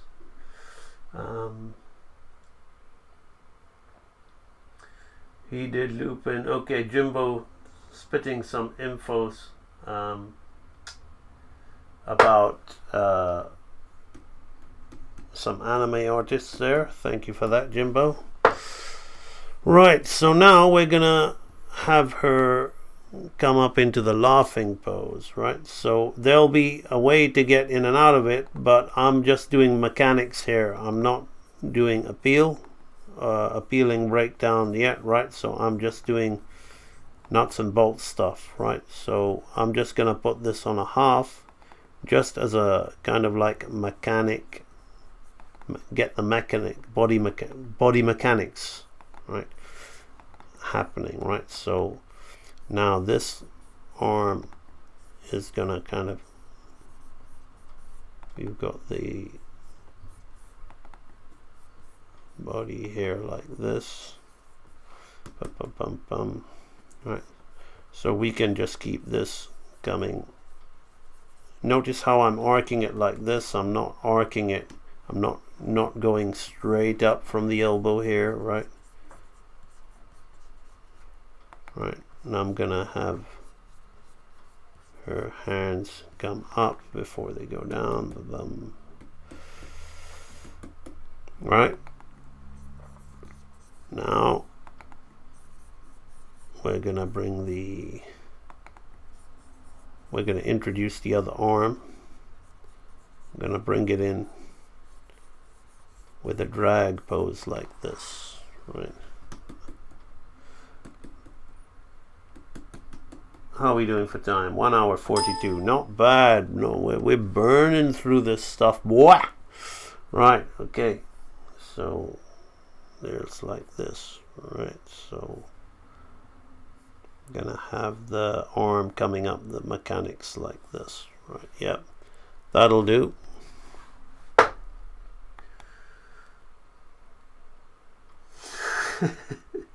Jimbo's making me laugh with this comment about the genie there. Yeah. Okay, right.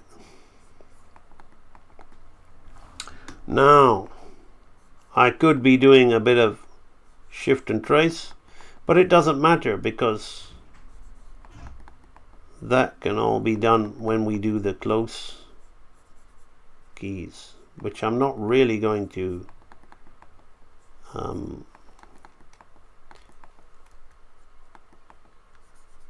close in-betweens, which I'm not really going to be focusing so much on, right? We're just going to do the necessary, right? Giving myself, I'm going to want to copy this hair pattern like that. Right, now we're going to put a bit of bounce on the bow, right? The hair will be doing its own thing towards the settle. We'll add a bit of nice bounce on the hair. Now, what we can do is put a little bit of angle on the hair right now, right, as it'll do its thing as we start to add more frames. Right, so now we want to bring in this.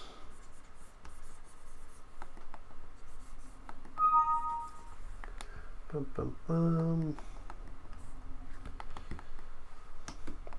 Not bloody likely. I just got an email from Netflix. We added a TV show you might like. Nah. Netflix is for my wife. Too much new shit on there.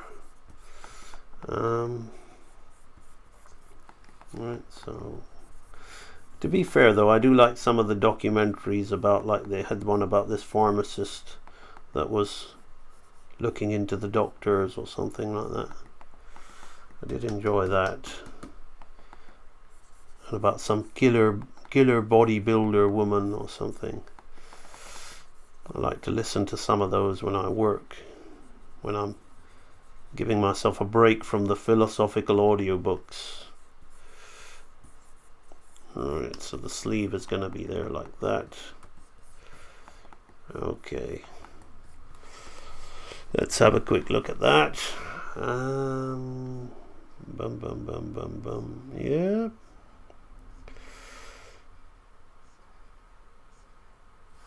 Of course, it's not, it's all flowing and stuff, but it's nowhere near looking how it should look because the timing needs to be in there. You'll see, we need to, it's like, these are just like the foundational frames, right?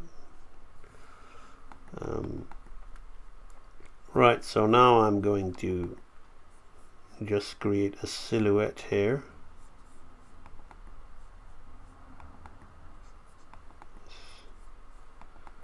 Like this.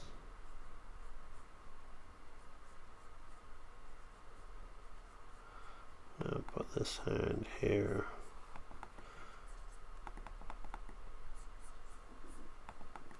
The other. This isn't quite right. But it'll do, Not bad for, under 2 hours with a bit of talking on and we had about 10 minutes of talking at the beginning. We had the interlude, so I'm not going to do clean, not going to make it any cleaner than this. Bum, bum, bum. And when you scribble the fingers like that, you end up giving her an extra finger. There you go. This. Right. That'll do. Now, what I'm going to do slightly here is I'm going to move the head down. Because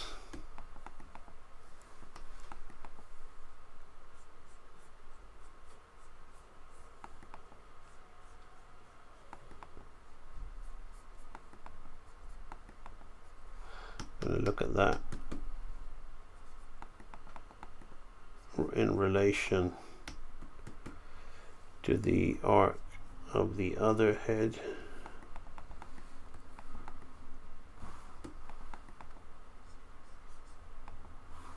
Let's do it in relation to this frame now, because we use the other frame, but this is an intermediary frame, which is actually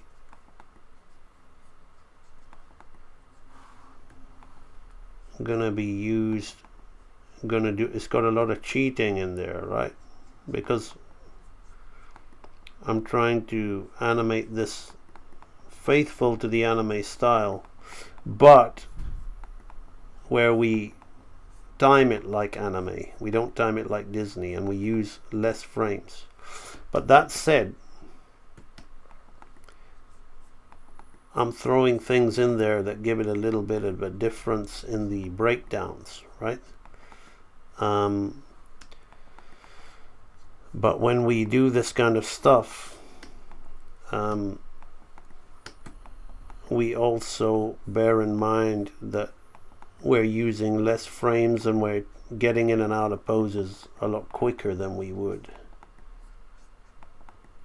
with the Disney based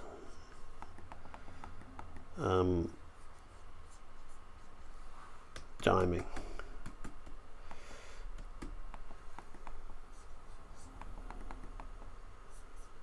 So I'm having a bit of a play here.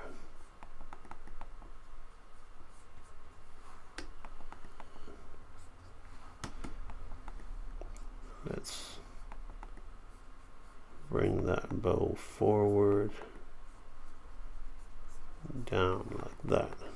Yeah, that'll do.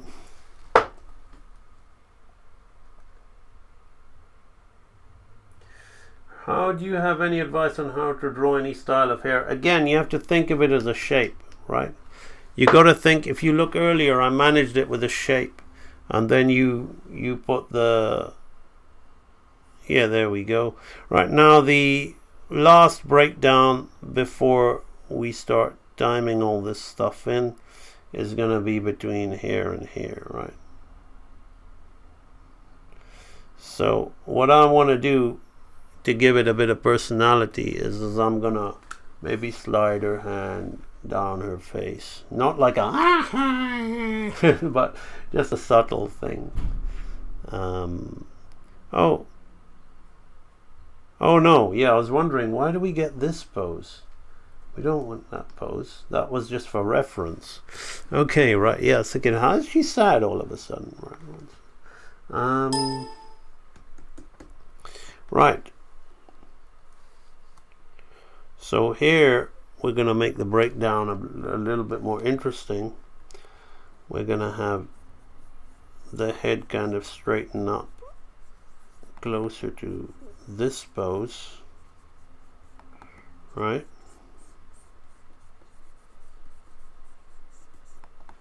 Look how I manage the hair, right? I manage the hair as a big shape. I'm not like, you could like be more graphic like that, right? Then we're gonna have the hand come down like this, right? Right. This is all these little anatomical touches that help your animation, right? So even though I'm not using any reference, I understand body mechanics. So it's just good stuff, right?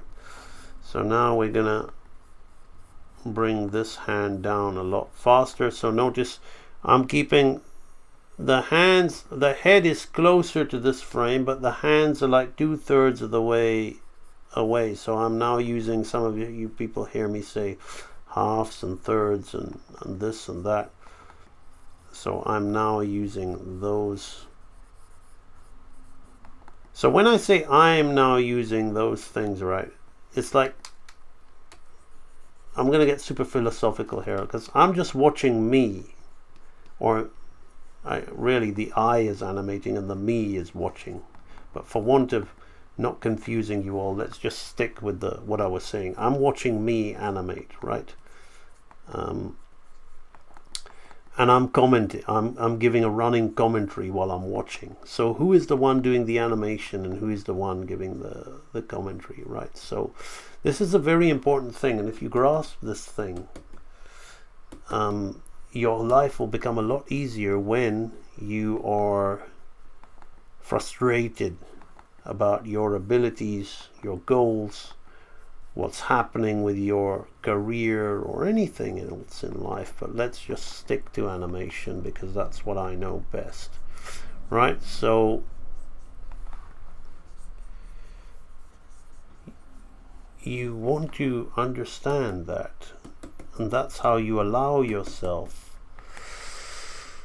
the time to do things right, and you don't rush into things and you don't try to take shortcuts, because right, so you see how now that last little hand glued to the face there really brings a nice bit of expression and personality to the character, right? Now I'm going to start drawing this in. Teacher impersonating a girl. Well, as an animator, you have to, you know. Now I've got to think about her facial expression, right? I'm going to open her eyes. Let's see if I've got another.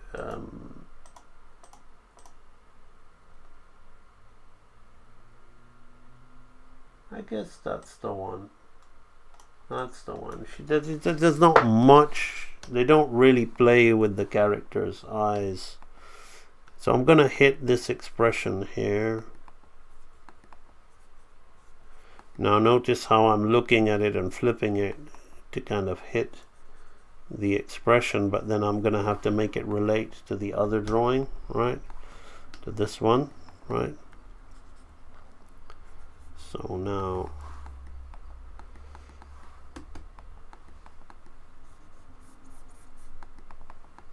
I've got to get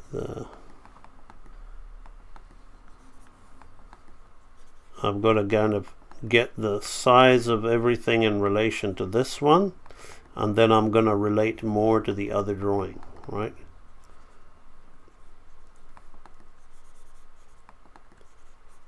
So it's a pulling and a playing, right? To get the balancing act working, right?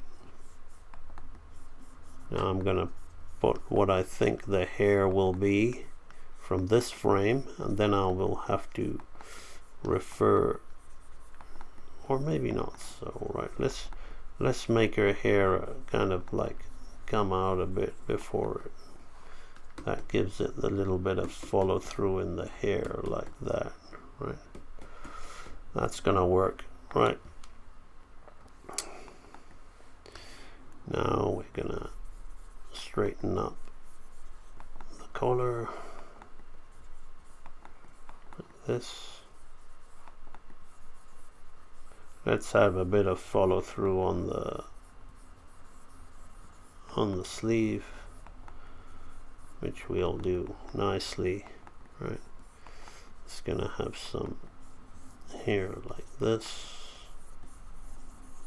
You see how I love the scribble, because you keep the drawing flowing, right? The more life you put in your movement, the more you're gonna have to experiment. You can't be so careful. Like, you see me being very careful with the drawing when I'm knocking out those major poses, but then when I'm wanting to really work stuff out and get a nice flow to the animation, all that goes out the window.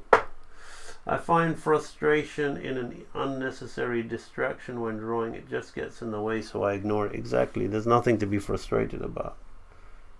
Right, so wonderful, wonderful, wonderful. Right, so let's all in under an hour. We've basically, you know, done the majority of the scene, which it'll need some choice breakdowns. It still needs to be broken down further, right? So I'm gonna now flip back and forth between these two. All right, to get my expression. Happy little Kiki, right?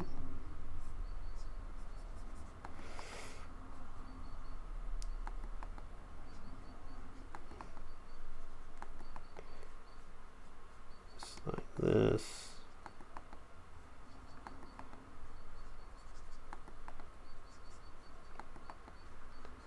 Hopefully I'm inspiring you people to Google stuff and have a play, right? And these streams of hair, for those of you who want to see them and or finding value in what I'm doing, right? Can use it to guide you, right? So I'm gonna stick around this ear pose.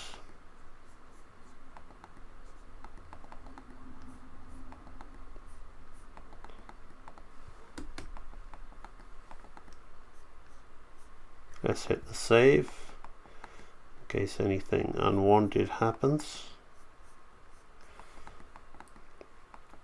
I'm going to look at the chat in a minute while I'm tidying this drawing up to see if anybody has another question to stop the stream from being a little bit dead in sound audio. I mean, I like to talk a lot, but sometimes, like, I think, do these guys really want to know all this mindset stuff when I'm prattling away, you know? So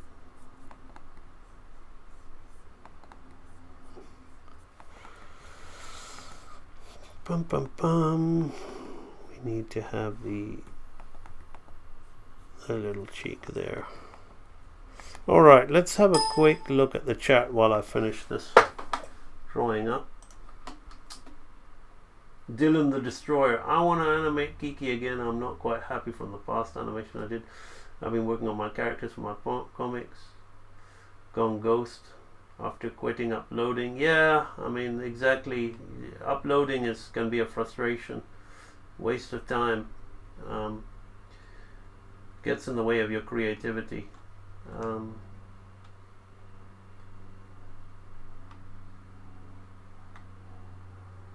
Okay, I can't quite see any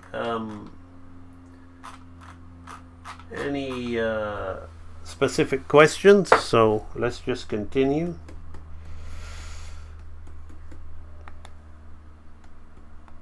Right, now we want to get the hand right, so let's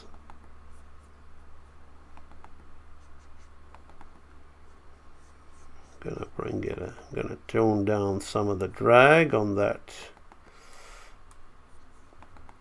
like this.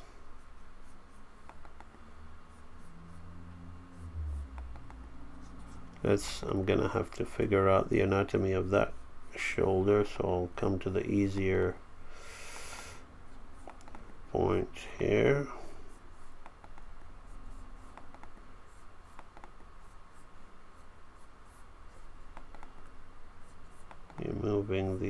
You're putting a bit of follow through on that hand.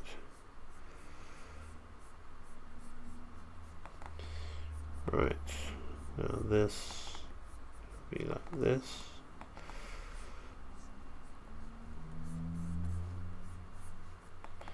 Now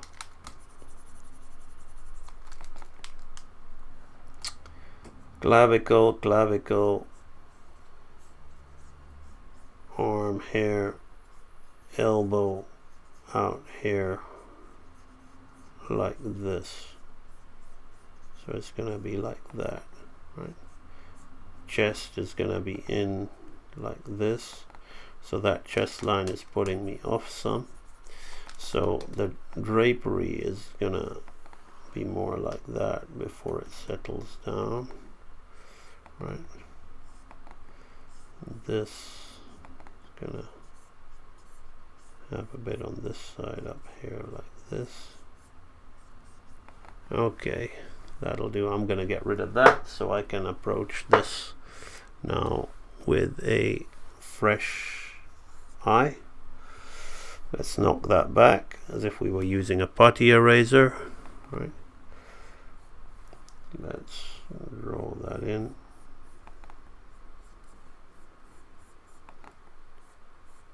I hate using layers, right?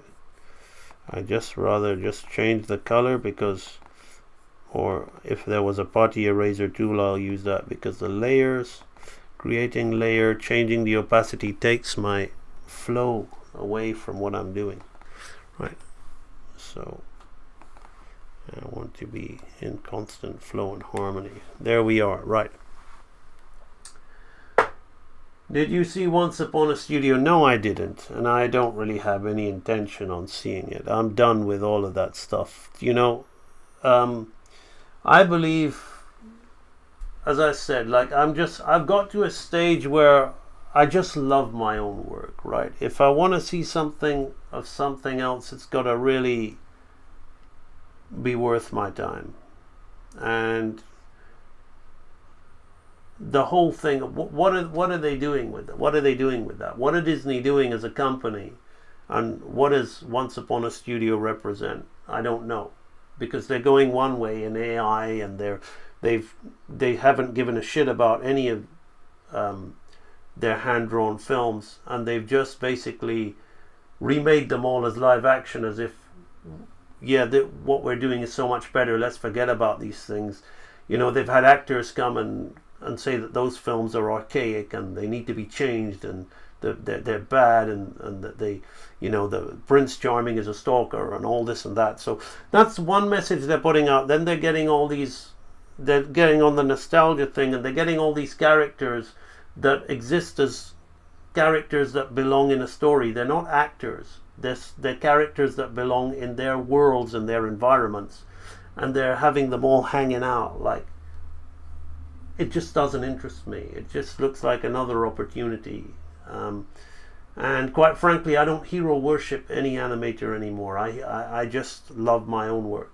So there's nothing there. There's no story for me to watch there that intrigues me, and there's no the animation certainly doesn't intrigue me, because I don't really look to those guys the way I used to. I mean, fair play, good luck to them. They're amazing and all that, but not amazing enough anymore for me to suddenly stop the attention on what I'm doing and look at what they're doing. So it's not that I think that they're inferior. It's just I'm done with, as I said, I'm done with putting other people's work on a pedestal, and I've just got to the point where I just don't care. You know, I just don't care anymore. I see what I'm doing as forwarding the craft of hand-drawn animation, instructing people who are going to be the future of hand-drawn animation, who want to do something with it, who really want to take it in a direction that they want to take it, which isn't this kind of commercial, let's just get all our old characters and for nostalgia's sake, because we're kind of like we losing popularity because we've been shitting on all this stuff, so let's give them something to make them happy, and let's just make something very insincere, and let's hire a bunch of people who have either been out of the circuit or who don't quite have the skills they once had, or some youngsters who have been brought up with the animation mentor mentality to go and animate these legendary characters. And I'm going to look at that as if it's something great. No, it is great for whoever, but everything's good, everything's perfect, but we've got preference, and I no longer see that stuff as something that is going to inspire me and make me excited to do my work. No, I'm busy focusing on the people who are working on their own, who are serious artists, real artists, who are no longer looking at other people's films and wishing that they, like little children, which is a very important phase to go through, of like, oh, I love this and I'm going to copy it and do my fan art and whatever. It's like, now you want to learn how to animate. There's information out there, and I'm putting that information out there for the people who are going to take this art form forward. At the end of the day, that's what it interests me. It's like, I would rather look at people who've been off my training programs work than Once Upon a Studio, because at least there are people who are really interacting with what I'm doing and pushing out their animation. And if I'm going to be watching anybody else's animation, it will be The Boy and the Heron. God, I never thought I would say this. I never thought I would say that I'm more excited about an anime than I am than a Disney. Because Disney was technically great. Disney was technically amazing. And that can't be taken away from the company. But the content that they're creating now isn't. And the content that they're creating now is just, it feels very disingenuous. It doesn't feel like art. The Boy and the Heron looks to me like a work of art. Now I know it's going to have a lot of technically inferior animation to some classic Disney, But I don't care about that. I want technically superior animation, I'll look at my own stuff. Or I'll look at Milk Call, or I'll look at that old stuff. It exists, it's out there. When I watch stuff now, I watch stuff to look at it as a whole. Because as far as I can see, this Once Upon a Studio thing, yeah, whatever. Good luck to it, by the way. Good luck to it, because there are plenty of people out there who are excited about it, and some people who I really respect who have worked on it, and some people who I like who have worked on it, and some people who are getting their chance in the industry who have worked on it. And I'm really happy for them, so I can separate my views on the project to understand that side of it, and be really happy for some of these people who have been working on stuff, or who've dreamed of working for Disney and are now working for Disney and drawing those classic characters. Really happy for them. That's a different matter. But am I going to be watching it? Am I even interested in it? Quite frankly, no. So now we are going to break down this stuff even more. Right. Good little interlude to break up the stream and talk a little bit about this. Now, before I go breaking this stuff down, we're 2 hours in.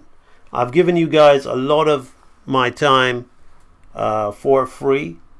So I think it's going to be the case where before I start taking this stream any further and adding more to this animation, that I'm going to pause for a little while to tell you about the sponsor of this stream, because I sponsor myself.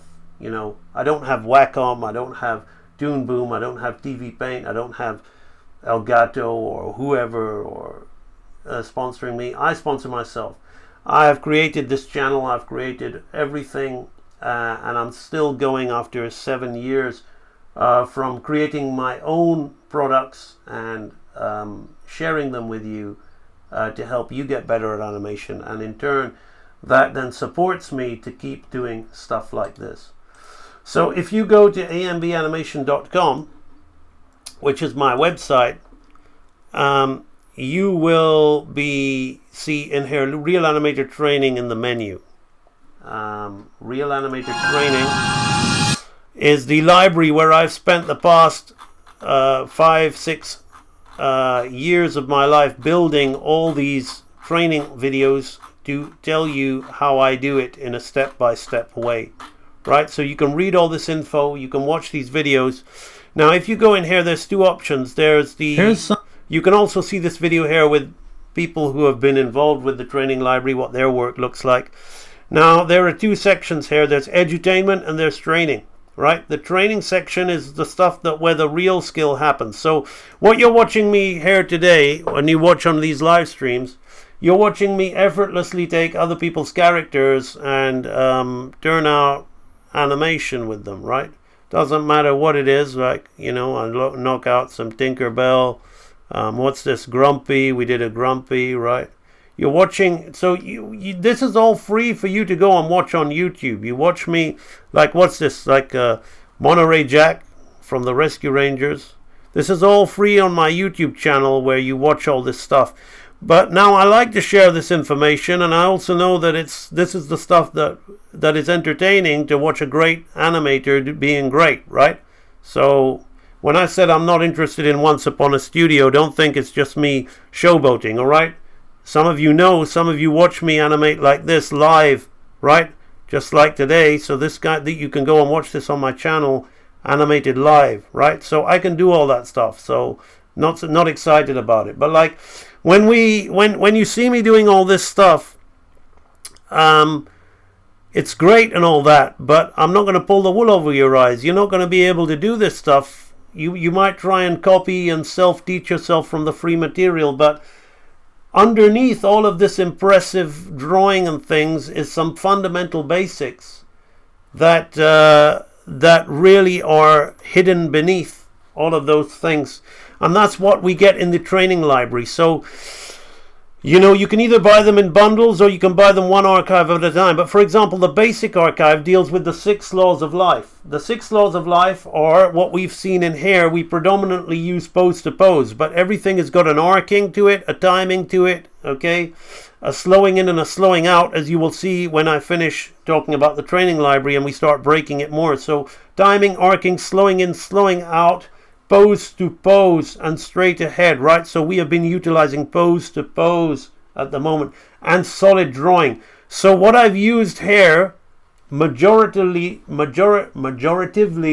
for this is what the 6 laws of life, which is what anime mostly, 6 laws of movement, which is anime is a lot of movement, and I've put life in there with a little bit of primary and secondary action in the hair, in the sliding down the face, and the sighing and the breathing. Now that's where you move on to intermediate, where you learn about the 6 laws of life, which go up to make the 12 principles of animation as founded by Ollie Johnson and Frank Thomas, 2 of the 9 old men. In the intermediate archive, you will work with a flour sack, and you will learn about squash and stretch, follow through, overlap and drag, primary and secondary action, anticipation, exaggeration, appeal, and staging, right? In the anatomy archive, you learn all about the bones of the human body and how those bones move in order to help you with construction, because believe it or not, muscles are great, but you don't really learn construction with muscles, you learn it with bones. Then in the advanced archive, you really learn how to do solid drawing, 3D turnarounds, things like that, science of shape simplification. In the animation lectures archive, you basically see what we do with the lecture. This is not step by step, okay? All these archives are step by step, follow along. They're not like this video you watch, we have a chat, I draw a shape, it's a simple shape like a ball in a circle, you draw that shape with me, and then we move on to the next thing, and we draw it all together. So quite frankly, that's how that works. But this animation lectures is not. It's kind of like subsidiary material that shows you where all of these will take you. So we're going to watch a little bit of the intermediate archive, and then that'll kind of explain to you how the tutorial things work, and then we'll jump back in after and carry on with the animating the Kiki with some breakdowns, and kind of finishing up this stream really. So let's have a look a little bit at what you'll be doing in the intermediate archive of the Real Animator Training Library.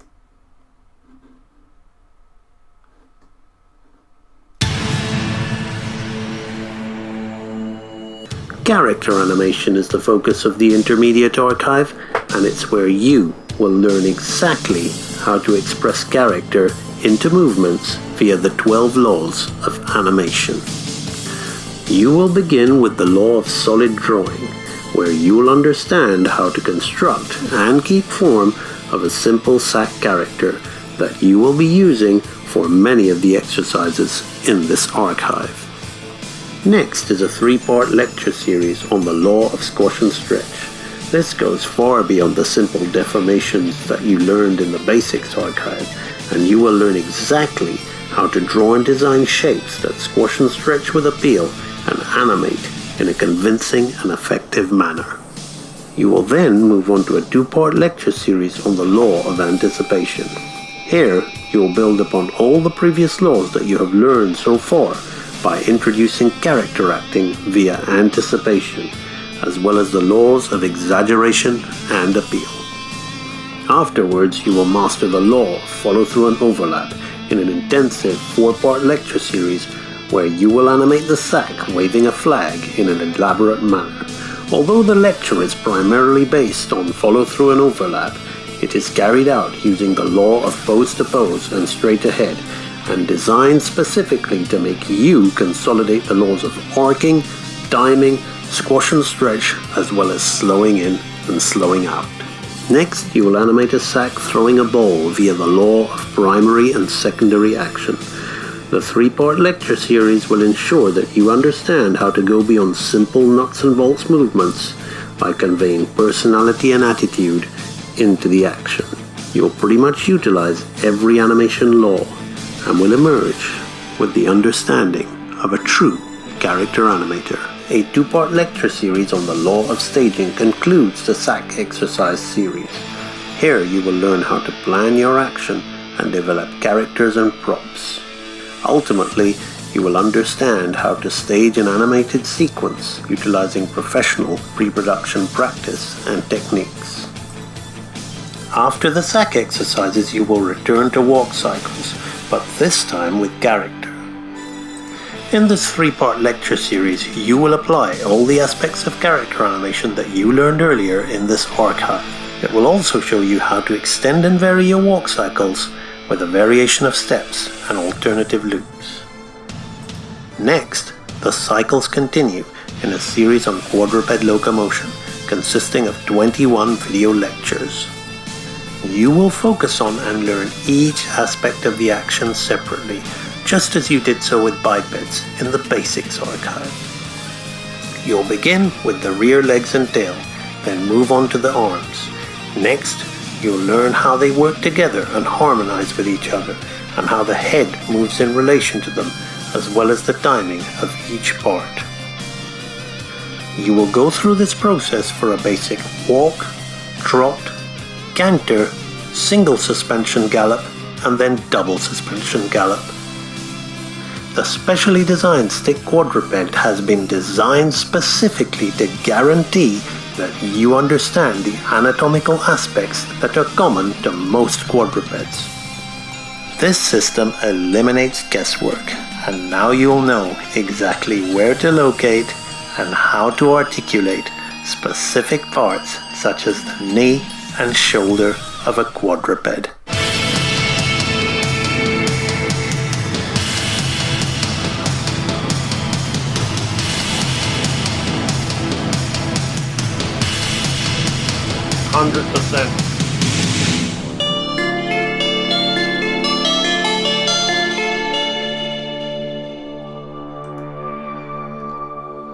So that's basically how the training archives work. That was the intermediate archive. It's all here, right? We've had people from CalArts, we've had people from Bluth University, we've had people from Full Sail, we've had people from all kinds of schools, Animation Mentor, all joining this place. We've even had people from the animation industry who've worked on shows like Ninja Turtles signing up to join this place. And it's all here available for you. You can have the world's best animation training for you for the price of a laptop or an Xbox with a few games. So there really are no excuses. It's the most affordable, and it's the best. So it's all here for those of you who consider yourself serious animators that really want to do that with your life. The transformation is awaiting. You just have to make the decision and commit. The edutainment archives, very quickly, we're not going to watch anything in there, but very quickly, these are like what you're watching this stream. I call this live stream edutainment, right? Now, some of my best, I think this is a really good stream, by the way. Really nice work. We're knocking out very quick. But some of my best edutainment streams have been put into these archives here. If you are into anime, we have got an anime Sakuga and effects breakdown archive, where if we just look at here, we break down a Naruto fight scene. There are 11 parts, so there are 11 live streams of just studying a section of one fight scene from Naruto. And we study anime water effects, we study anime fire effects. So if we go in here, we've got all these water effects being studied in here. So this is the Sakuga anime breakdown screen, and that costs literally less than a pair of sneakers, depending on where you get your sneakers, right? So you really have it all here. There are really no excuses other than the ones you make for yourselves, just to carry on playing it out that you really want to do this. You really want to do this, it's here, it's for you, it's my gift to you for a very minimal fee. Really, a very minimal fee. You think you're getting the world's best animation training, where people in the industry, people who've paid 180k for CalArts, people who've paid Don Bluth 10k, People who've gone to all these places, yet they still come here for the price of a mid-range laptop. Anybody that says that it's too expensive, you're kidding yourself. Your subconscious is telling me you really don't want to be an animator, right? It's all here for you. 100%. You have the world's best training, right? So that's the Real Animator Training Library. Go transform your lives. Go join.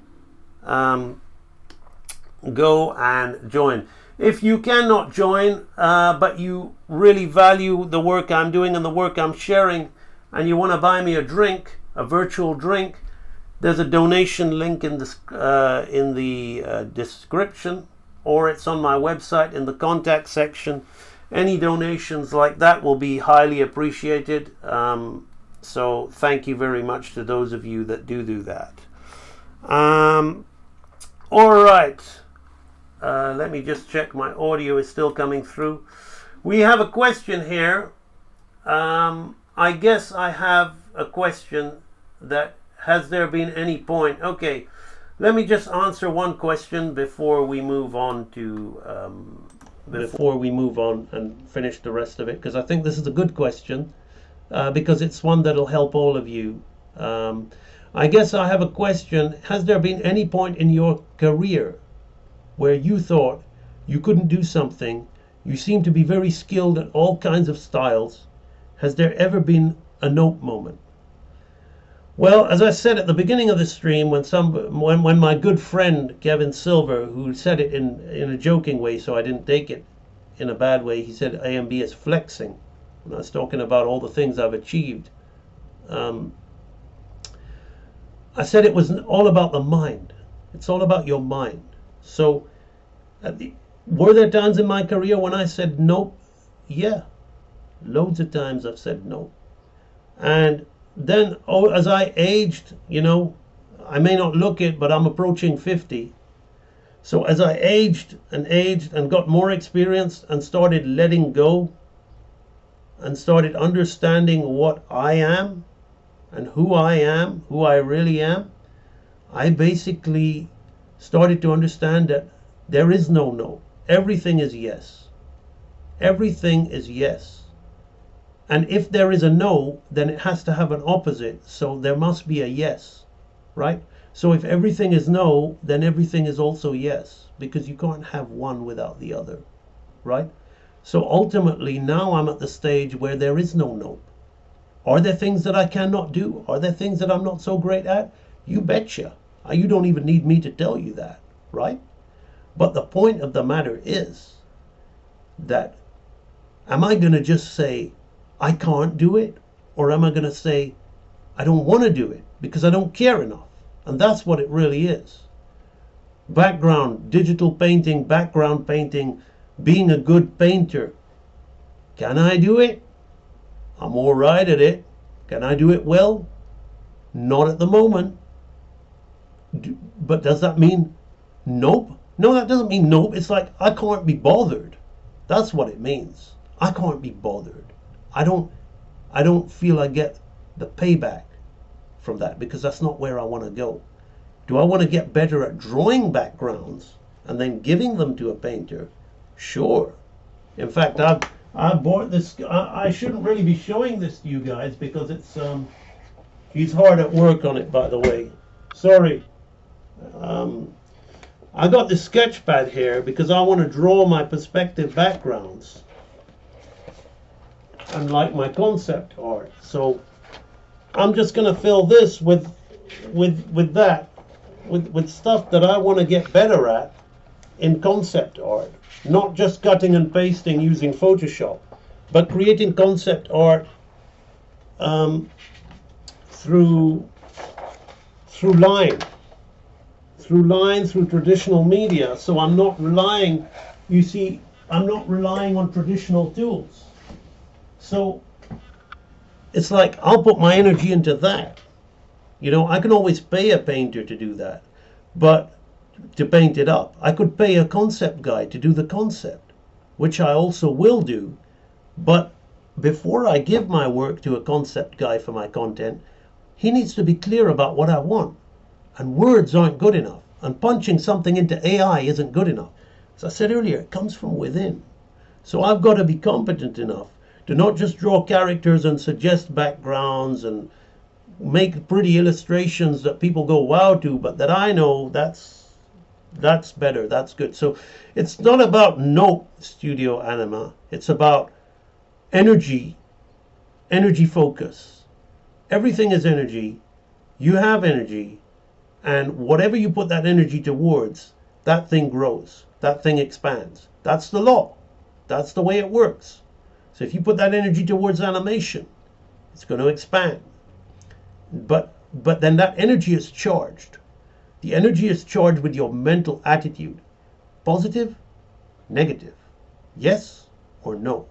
If you're all the time putting energy into something and you're saying, why, it's always shit, everybody else is so good, why is all my stuff, I suck, I never get it right. No matter how much time you're going to do that drawing, that's the energy and attitude you're putting in, so that's what you're going to get back. Whatever you put in, it comes back to you. So you go and look at it, you say, I can do anything I want. I'm going to do it. I'll do it, okay? It doesn't look pretty good. It doesn't look good to me right now. It doesn't look how I think it should look, but you know what? Maybe I'll watch some tutorials for people that understand what they need to do. If I'm more serious, I'll maybe invest in a course. I'll maybe get a real expert, because you are who you hang around with. If you're hanging around with people that are just mediocre, guess what you're going to be? If you're watching videos from average people, or average content that's made more to get views for the creator, like 100%, do I want views? Yeah. 100%, do I want you to buy my program? Yeah. I don't bullshit. But you make sure you give the person value, and then you make sure that you really advance that person, and then that's real growth, because then they give me an exchange, and then they grow from it, so they come back and they hang around. So you got to be around people who really have your best interests along with their own interests, and not just, I'm going to make a quick tip video of show how much of a badass I am, and then it'll get me loads of views and people will go away and try it, and who cares, right? So you got to make sure that the attitude is everything you do is perfect and everything you do is good, and you're evolving constantly. Even within the split second of before I even say the next word, or before I even blink, you've evolved. You've moved through space and time. Now, what are you carrying with you through that evolution? Are you carrying shame, inadequacy, anxiety, self-loathing, pity, self-pity, or I can't do it? What does that even mean? I can't do it. Who says? You say. The reality of it is, you can do it, but can you be bothered? And it's okay if you're not bothered. It's okay. But then don't expect the results to come when you can't be bothered. So some people buy my program. Everybody who buys my program gets better. That's what I think is good. I've got 16-year-olds that know more about timing and spacing than graduates, right?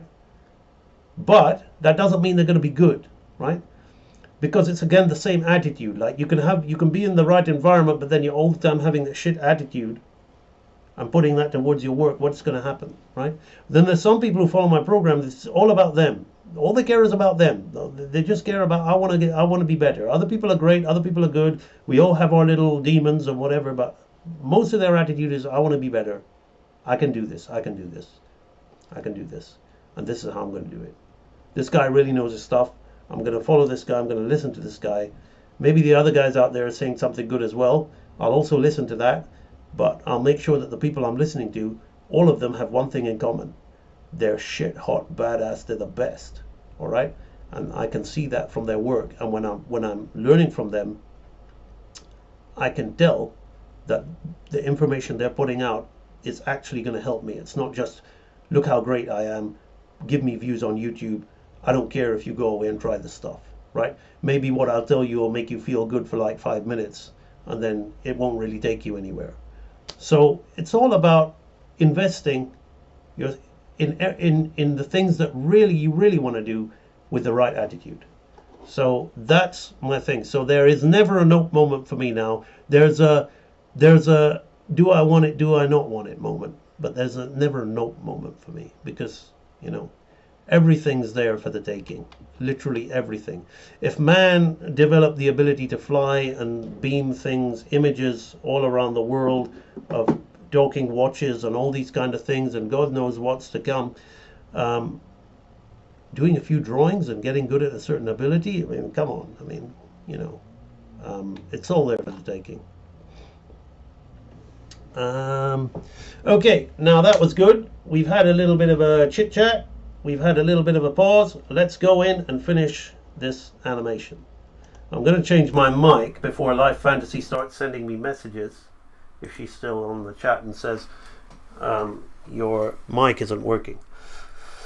Okay, so let's now be very quick about our timing. We talked about the laws of movement, the law of slowing in and slowing out, right? We want to make our character feel like she's really breathing in air, right? Now, before I do that, right, I'm going to do one little thing. I'm going to move these shoulders down, right? I'm not going to do the full in-betweens. I'm just going to do the main stuff. Oh, thank you very much to a certain person. I won't disclose their name in case they don't want me disclosing their names. For sending me a donation. Very much appreciated. Thank you, sir. And this person I know has been a long time supporter of me. When I first started doing little groups on Facebook and desk groups on Facebook and stuff, he was one of the first people to join. I do not forget, right? I do not forget such people. I really appreciate that. He knows who he is, but I won't say his name. Right, so we're going to have this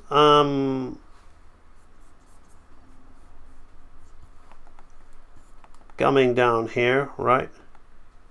Now I'm going to start straightening the head up just a little bit, right? Here, like that.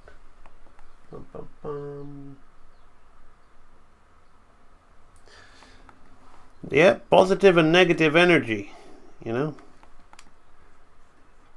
And they're just both ends of the spectrum, really.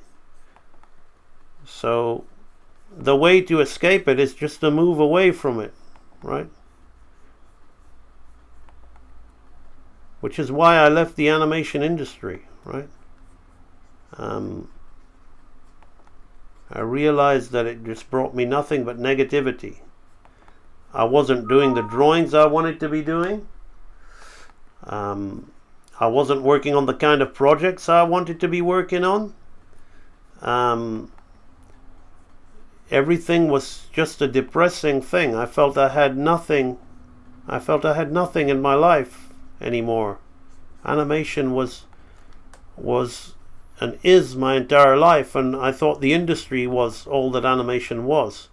And I tell you what, they say behind every good man is a good woman. It wasn't until I met my wife that I realized that there's more to life, and then I started looking at things in a different way. I started believing in myself in a different way. So that has a lot to do with it as well. Right, so she's going to go down before going up, right? But can you see how the head is doing this already while the shoulders are going down, right? That's a breakdown, right? Anime doesn't always do that. Sometimes it does. I don't want to make it out as if they're also... The anime animators are great, right? Because what they do with such a small amount of frames is awesome, but they just don't work in that Disney way. When I say Disney, I mean the super good Disney way, right? They don't do that. They don't get a chance, so they haven't really flexed those muscles to put those things in there. They're always working on it. I'm pretty sure it won't take them long to be able to do that stuff either, right? Because they're extremely skilled people. So now I'm going to bring this up to 2/3 of the way, right? 2/3 of the way. Thankfully, she's in a big gown, so I can work pretty quickly through all of this, right? And I'm gonna have the hairstyle 2/3 of the way up, like that.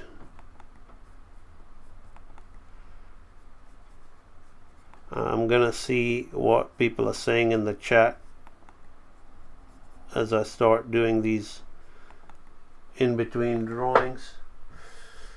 It doesn't matter if someone's better than you. What it matters is that you're better than the person you were before.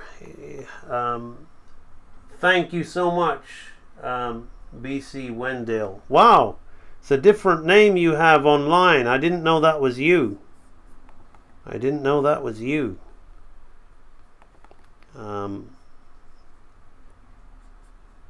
So yeah. And what is better? Really, what is better? Like, nobody's better than anybody. People are just great at a certain thing, and people are more developed at a certain thing than others. And better is a matter of opinion when you get to the highest levels, right? There's technically better, but then, you know, some people say Mozart is technically better than Beethoven. But for me personally, I'd rather listen to Beethoven any day. So when you come to that level, it's all a matter of there's being recognized by your peers, or there's just being an amazing artist who manages to connect to lots of people, and that's what it really is all about in the end. That's what I've learned as well. When I first started, I would always try and undermine anime and say anime is so much inferior to Disney because anime was super popular, and I wanted people to learn all the 12 principles of animation, and I saw that they were just wanting to draw anime, and they were just wanting to do easy, quick fight scenes with no real sense of timing or weight, and it was frustrating me because I'm thinking, how are these people ever going to learn? But as I've evolved through time, I'm like, you know what? Yes, you got to learn these things. I don't take any of that back. But when it comes to the end results of the things they're looking at, they're expressions at a high level, and they're inspiring people, which is good, which is great. So it's a slightly different issue. If those people don't want to learn the real things, it's not the anime's fault, right? So that was very immature energy from in my earlier days of starting all this. Immature energy from me, blaming anime and picking on anime because of the ignorance of the people that are trying to learn, and that would think that things were better just because they were drawn in a style that they like. All right. So here we've got the breath in, right? Now we could take it further, but I'm not going to. Now we're going to come out of that on a half.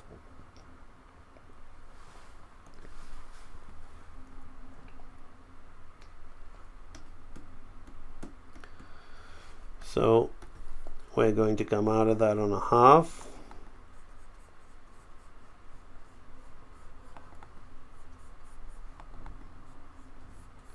I'm gonna put a bit of think a bit about the drapery of her garment, just to sell the out breath, right? So here we're now putting in some follow through, overlap and drag. 2 hours 43. A lot of this time was just simply spent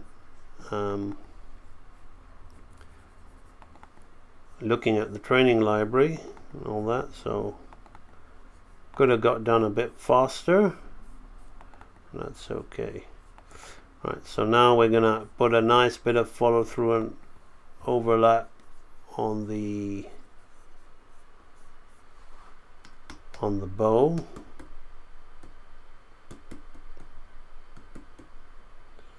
Alright. I will change that because this bow was a trace back. So I just copied and pasted another frame. So this can now flop down a lot more. Right. Like that. It's better. Right. We'll bring this in. Right, so I'm gonna turn the hair the other way.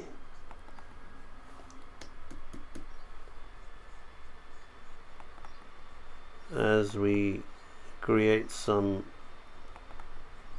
kind of nice little bounce on the hair as she settles. Shouldn't do that. Should bring it a little bit higher there. Bring it all like this. There we go. Bum bum bum bum bum. Right, now I don't want to go beyond the point. She's not going to go and bounce, right? She's going to be subtle. She's just going to rest into it, right? So it's a proper slowing. So you want to think about things, you know, rather than just using the bag of tricks. So we're going to put this half in here. I'm going to settle that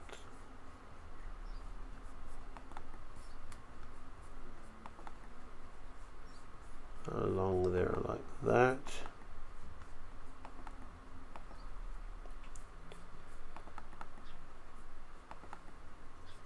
This head's going to be on a half like this. I'm going to have a look at the chat in a minute. Anything interesting?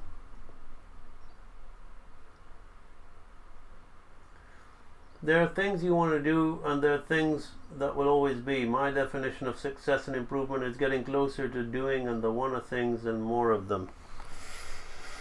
Yeah, I mean, ultimately, you got to ask yourself, why do you want it? Like, why do you want, you know, do this thing, right? And sometimes you get so obsessed with the wanting of the thing that you miss the, you know, and this is, gratitude is super important. You miss the things that you really need to, that you understand, that, or you actually, for example, like when I started this thing, I said I've got to have a certain amount of followers on YouTube. I've got to have sold a certain amount of library memberships. I've got to have done a certain amount of things, and then it'll be a success, right?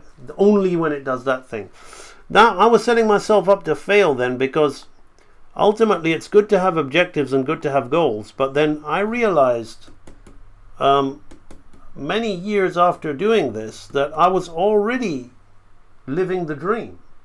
I mean, if you think about it, I basically decide I want to draw a cartoon bear with big boobs, right?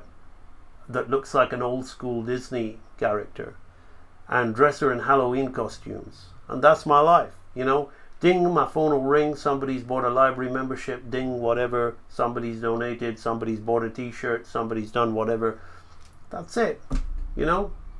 And a lot of money has been made that way, and I don't need to answer to anybody. I don't need to, it's just because I'm really good at what I do.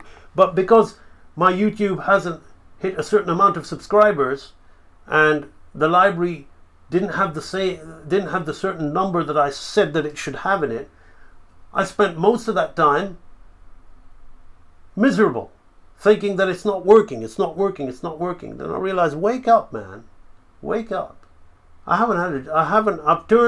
turned down industry gigs. I don't even want to work in the industry anymore, because I have a choice, because I can do things this way, right? I can do things this way. I can say I want to make a series, I'll write a song, I'll pay some people, I'll pay a singer of Fiverr, a vocalist of Fiverr to sing the song that I've written. I'll get my friend to do the music, write the music. I'll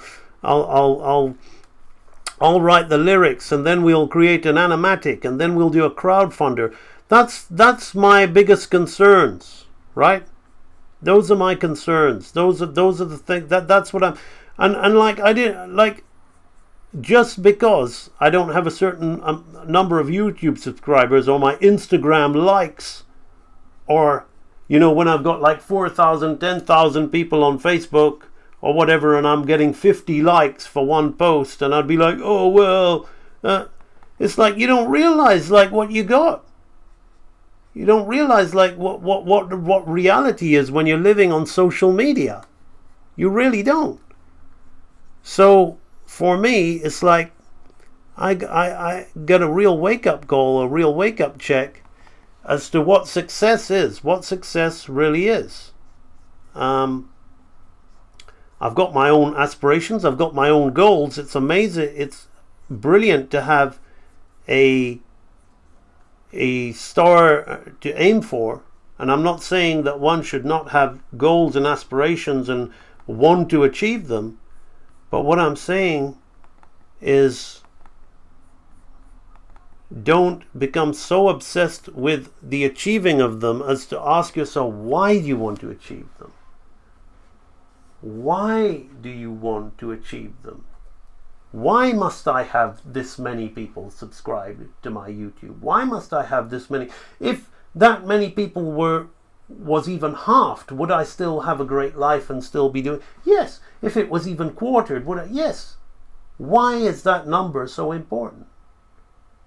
Because I want to achieve my goals? Yeah, well, okay, that's important. I want to achieve my goals.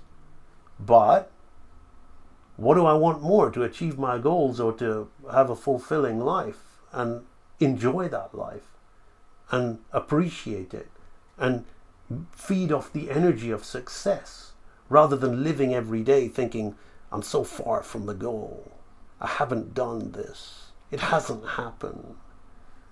Choose. The choice is yours. That's what free will is. That's free will. Okay, see the timing of that little breath she does? Now the turn is going to be quite quick, right? When we start doing the other stuff, right?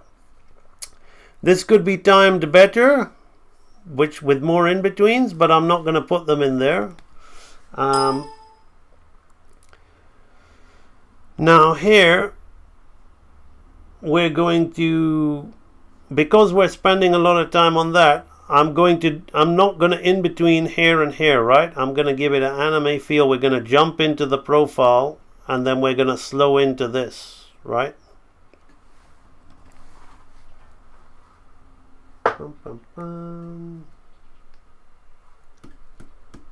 So now we're going to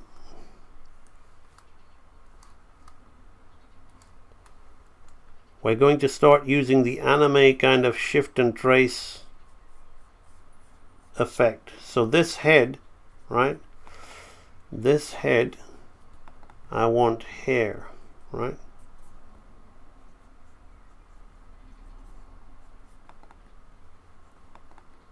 And this will give it that kind of, to me, I don't really like animating this way. I prefer drawing the things, but it's fast. So I'll show you what I will do with that. Then I'm going to put the follow through and overlap on the, no, we won't, that won't work that way. We already did that. So it's gotta be like this. Okay, so I've got to work certain things out, and then we're going to use the shift and trace thing. So the hair is going to be non-shift and trace. So we're going to bring that hair further up. Right.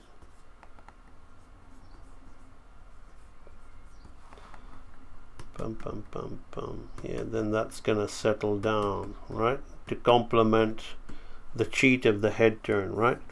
So Now we're going to bring this in. Going to bring this into a half.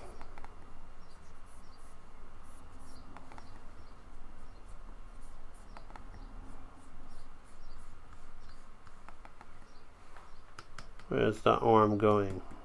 Right. So that arm gonna go like that. Okay, that's all good. Now, what about the hairstyle, right? So I'm gonna look at this hairstyle and I'm gonna bring this here, I'm gonna bring this here, I'm gonna bring this here, bring this here, bring this here, bring this here.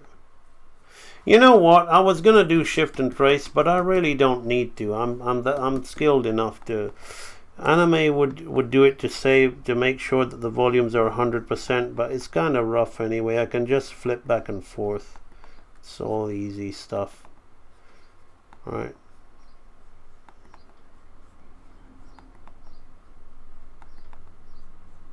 Right here like this. Gonna move her this here. So now we're gonna put the hair. The hair is what's gonna make this head turn work and give it that appeal that anime has. I'm gonna bring this up. Right.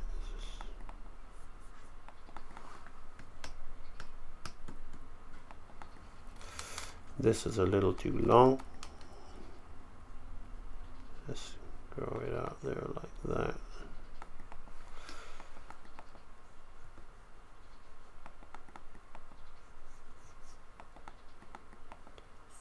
The bow tie would not be so.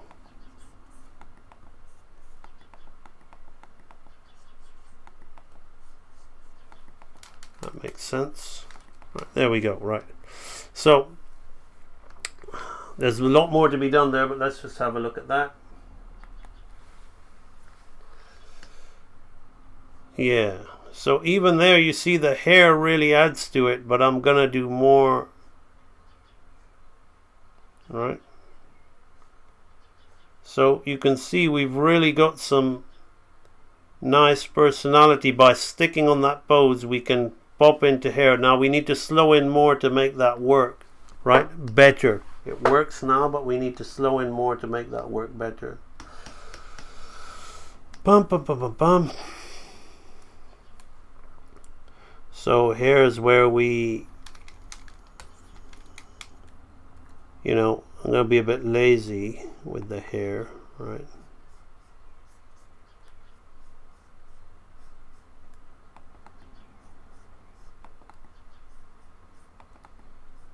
Just in betweens, right?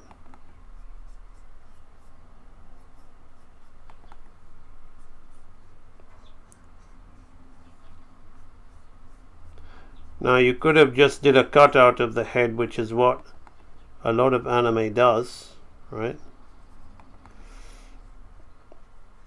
But since I haven't, right, I have to do the in-betweens like this. And it doesn't matter, because when you're good enough, you don't need to do that. And to be honest, the work looks better for it, right? The work just looks a lot more alive, because the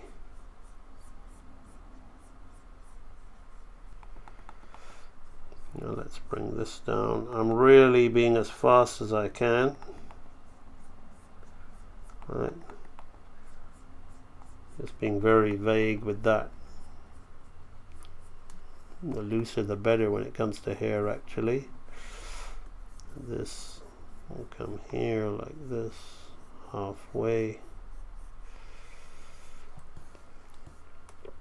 This is all slowing in.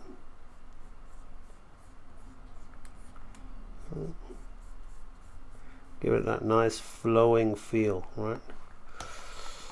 See, once all the anatomy has been worked out properly, really properly and effectively in the keys, right?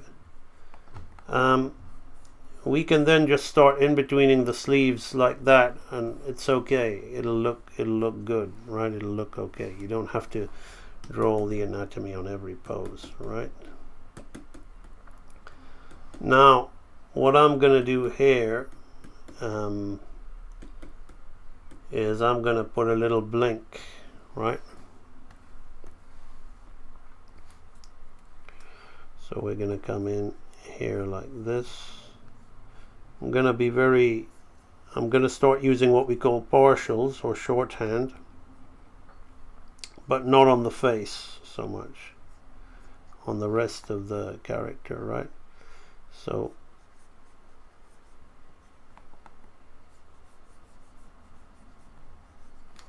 this eye is no good, right? Let's bring this down a little bit. And we want the hair to really settle down, because the hair is what sells the cheat. Follow through and overlap is used a lot, is exaggerated a lot in anime to help sell the lack of frames that are used to convey certain movements, right? To sell certain movements, right? You're kind of like creating distractions with the eye. Oh, you really see the follow through in the hair. You really feel it. But as I said, it's got to be done the right way.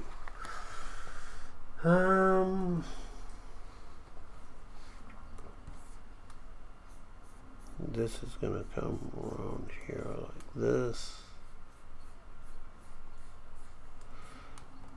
Right here like that.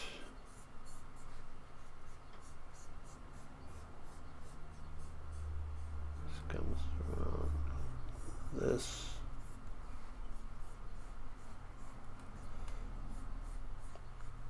Leave it to sub.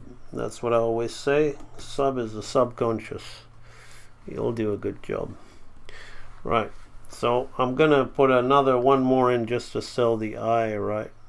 Because so she's here, she breathes, she turns. Right. So we can see where this is going, right? You just watch it on the screen there. Yeah, it looks good. Looks good. Sometimes I'll just look at it on my own drawing pad and I say, okay, well, I know I always talk about how great I am, but I still need to see it. Right. So let's now open this up like this.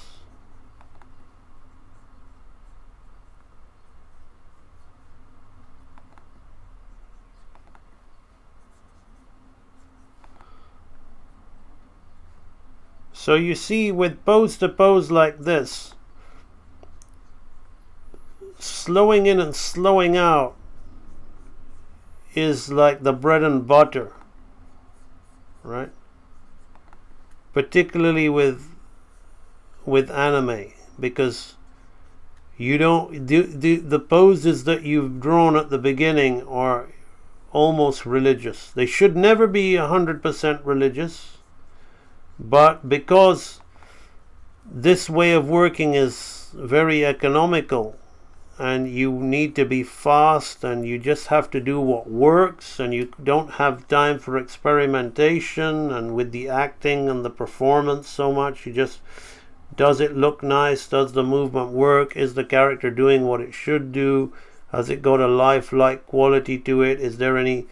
Are there any awkward things that look unnatural or unprofessional?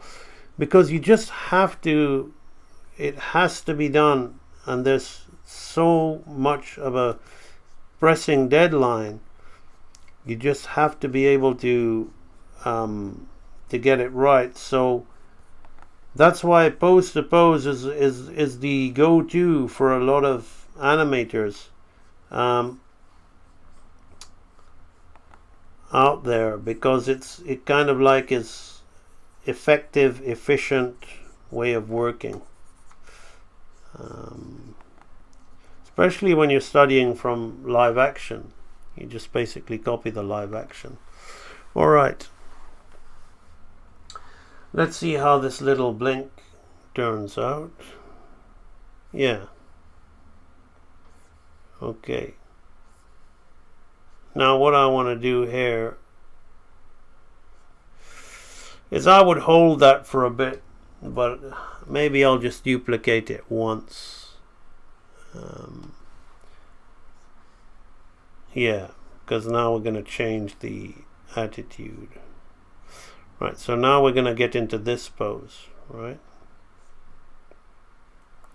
So again, here I'm going to break the mold from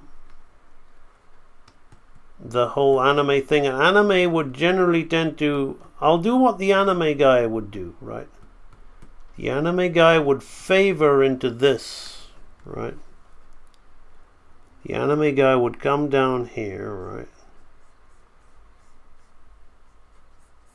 Right.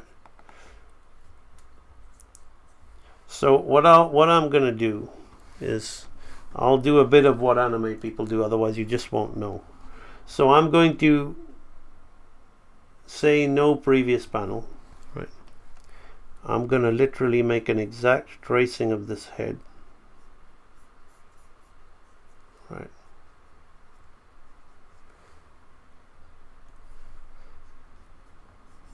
Like this.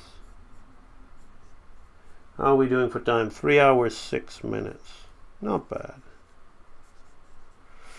Now the hair will change because I want to do I want to hide all this cheap way of just shifting and tracing by doing some tricks with the hair, right? And the bow tie. But I'm just putting that as a kind of placeholder. Right, now I'm going to get my previous panel. So this is what you do, right? You trace that drawing. You'll maybe rotate, pivot the head a bit up there like that, right? Like a cutout, place and trace, right? But, okay, before I address the head, now I don't like animating that way. I don't think it's particularly expressive. I think it feels cheap, right? Even when you look at it, as I said, some of you may not be able to tell at the stage you're at now, but the better you get at animation, you won't be so easily impressed by things, right? So this we're going to put on a halfway. This. But again, it's a very quick way. That's why they started building all these Toon Boom softwares, right? Because AI and computer programming can understand how to do shift and trace, right? It doesn't have to do every drawing. It's just like repeats the drawing and slides it around, and it kind of works, right? It kind of works. So let's have a quick, I'm going to do something with the hair and change it up a bit, but let's have a quick look to see. That's called a favor, by the way. The arm is in between, but the head is kind of, right? So now we have a little down anticipation, but I'm going to do something to beef it up with a bit of other techniques being thrown in there, right, to improve it. Right, first and foremost, right, I'm going to have this is what the anime guy would do anyway, right? We'll have the hair follow throughing and overlapping. So this isn't what I'm doing to beef it up, right? This is pretty much what the anime guy would do anyway, right? Just to stop it from looking like a stiff piece of paper, right? I'm just going to leave the hair like these lines. I've kind of done it anyway, right? Right? And this would come further back. This would come this way. This would come here. This would come here. This would come here. This would come here like that. Something like that. I'll put the bow up on itself. No, that's a bit too much.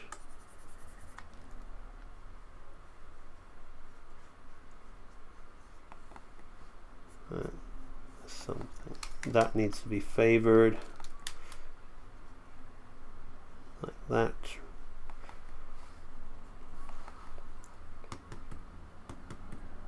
So we've got some movement in the hair now. Let's turn that off.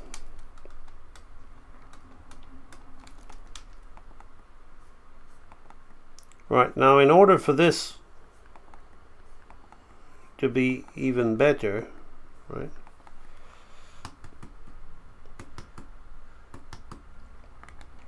Now before, I'm going to just put my little in between hair and hair, right? That's now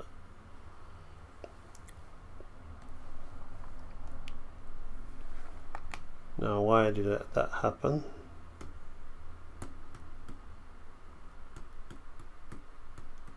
Yeah, we want to go between hair and hair.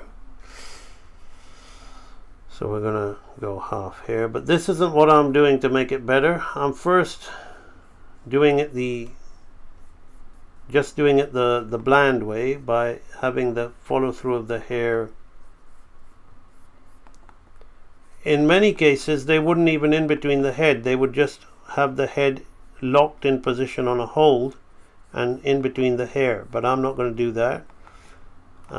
Since I'm working rough, I may as well just quickly, I mean, it's not going to take much longer to finish this. I may as well just quickly go in, and the hair needs a little bit more slowing in than what I got, but for the purpose of the live stream we got enough to time that hair like that. Why is it doing that previous? We don't want any more than that. You can see how often I care about the light box, right? This is like this. Okay. Like that. Right, so we're pushing the slow in even more, and it should technically be even more, one more frame than this, but I'm not going to spend my live stream time by doing that, right? This will sell it enough, right? So right now it's midnight where I live. This video will be available to watch later. Discovered the channel now. I'm loving to watch this, but I go to sleep. Yeah, it'll be up later for those who really want it. So here we see the hair, right? So we can see before we go into the laughing, right, that that little anticipation works, right? But I can't help myself. I'm going to do something else. Right? And I'm going to do it I'm going to do it in an anime way, right? To save time, right? So between hair and hair, right?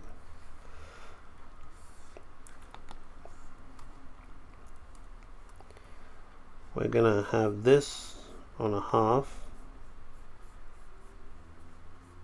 Right.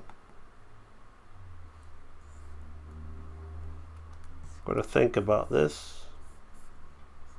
Otherwise, I'll have to just have the hand on a hold because I want to use as few frames as possible.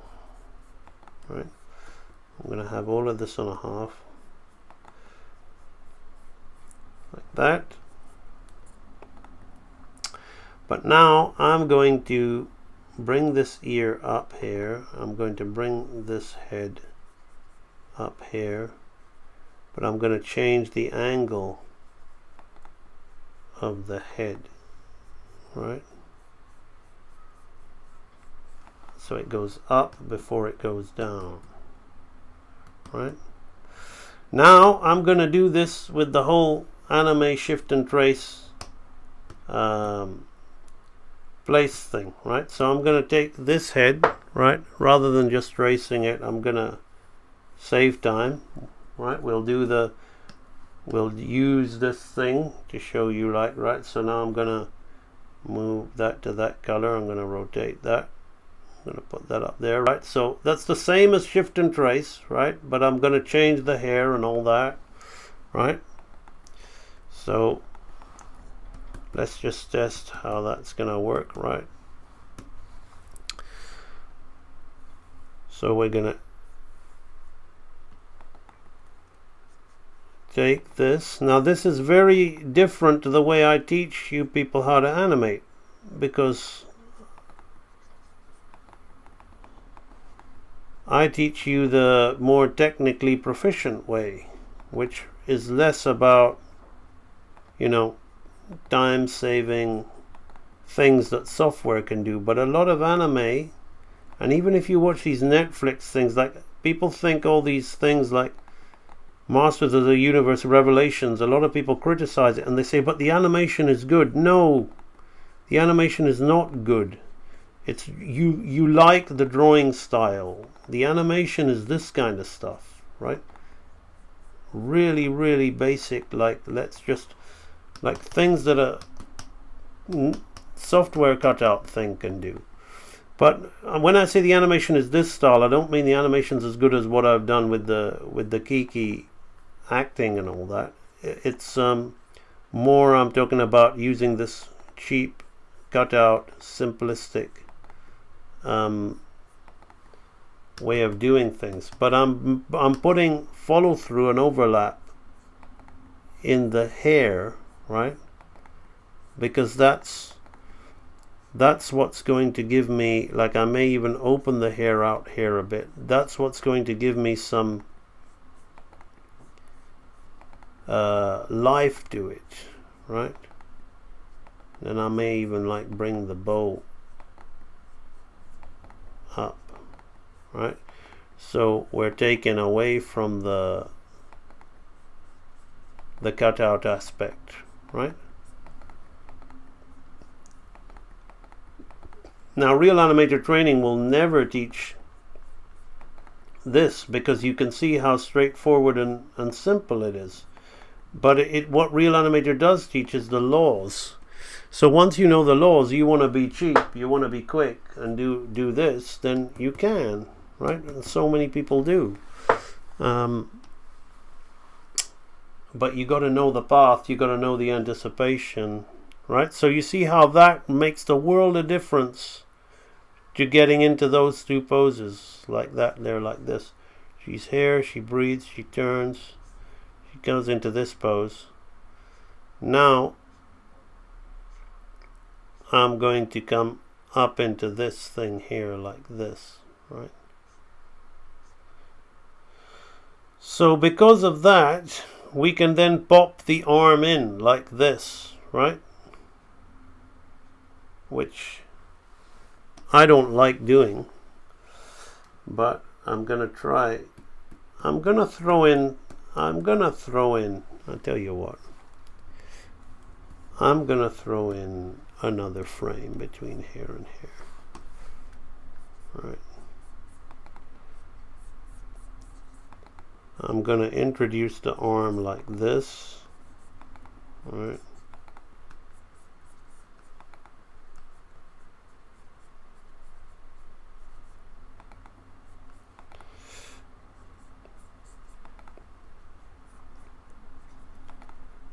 We're gonna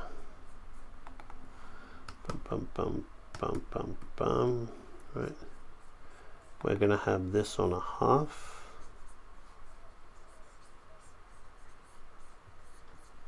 Did I tell you how much I love animation, guys? Because if I didn't, you can clearly tell from my work. Right. I'll happily live stream for, what are we now? 3 hours 20 minutes.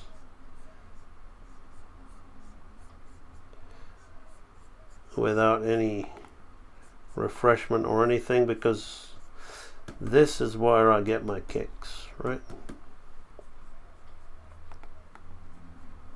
Right, we're gonna bring the finger in there, kind of cheat that a little bit. Doesn't matter. Now we're gonna bring the head up. Now as I bring the head up, right, what I'm gonna do is I'm gonna almost favor this head like this.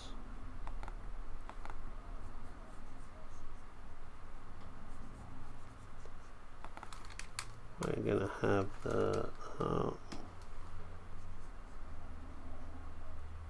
we're gonna have the teeth here like this.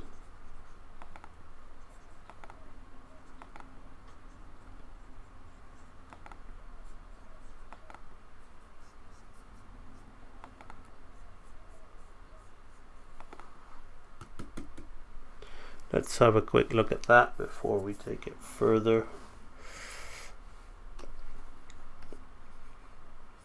Yeah. So again, this is going to be in the hair, in the hairstyle. Yeah, that's nice. Okay. Right now, okay. I always seem to have gratitude. Yeah, remember that. Do you have any recommendations for must-have books to read for drawing and animation? Since you're a member of the training library, there is no must-have book for animation techniques. For animation, understanding animation more so than anything, I would say The Illusion of Life is must-have reading, because, you know, animation is so much more than just technical references, right? I think this is Angela Walker I'm talking to here. The thing is what I said earlier about mind and attitude is perfect. It's not about looking outside for what you want, right?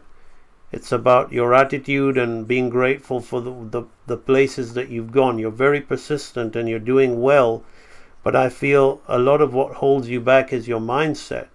You have the world's best training. There's nothing else out there that's going to compare to what I've given you since you've asked me. Nothing. Nobody else's course or whatever, in my opinion, of course, but hey, I've got people who've bought those other courses that we all know about, who systematically, routinely say that I teach it the best, right? You can look again for something else, but I can honestly say that you won't find it, because it's more about the way you feel about yourself and the sense of urgency and anxiety you have towards your own work, and letting other factors come into play. You need to have an attitude. And it may not be the thing people want to hear, but it's people need to get out of their own way and to allow a process to unfold that they've You've taken a journey, and to allow that process to unfold. And I've done the drawing so many times, and I'm going to draw it here. I'm kind of missing Charlene, so I'm going to draw my own Charlene, right? Everybody knows this drawing. Charlene here. It's like I'm saying that this is what happens to Charlene, but it's not. I just did it once and I found it cute because of this big mop of hair, right? And I want to draw it all the time. So I'm not saying that Charlene does this. Last time she thought that I was saying that she does it. So if you watch the Charlene, no, I just like drawing this and saying it's Charlene in an RPG. Right, so you know this drawing, Angela. I've done it for you many times, right? This is all it takes. Really all it takes. But you've got this thing called a cell phone in your hand with all other people's artworks, all other people's opinions, all other people's things. And then you're walking around in circles. You then go a little bit on this goal, but then you start walking around in circles. You may backtrack. You then look over there. I wish I need that. What do I need? I need to put a portfolio out and have people tell me what I already know, that I don't quite have the skills yet. But then I'll get depressed when they tell me that. So then I'll feel that nothing's working and I won't be doing what I need to be doing before any of this other stuff that I say I want can happen. So even if there was a better book out there, or there was a better program, I would tell you it in a heartbeat if I knew, honestly. But I really do feel that nothing compares to real animator training. But the best advice I can give you or anybody is that little drawing. That's it. That's all there is to it. That's the answer. There is no dancing around, but this, but that, but what. That is the answer to why people are not where they want to be and why people haven't yet done the things they want to do. And then there is also the gratitude. Like I use my own example of wanting to have a certain amount of subscribers and wanting to have, and then I'll consider it a success. And then I took back and look at what I've actually achieved and what I've done with my life and the amount of people's lives I've turned around, by the way. And then I realized, shit, I'm already doing it. It's already happening, right?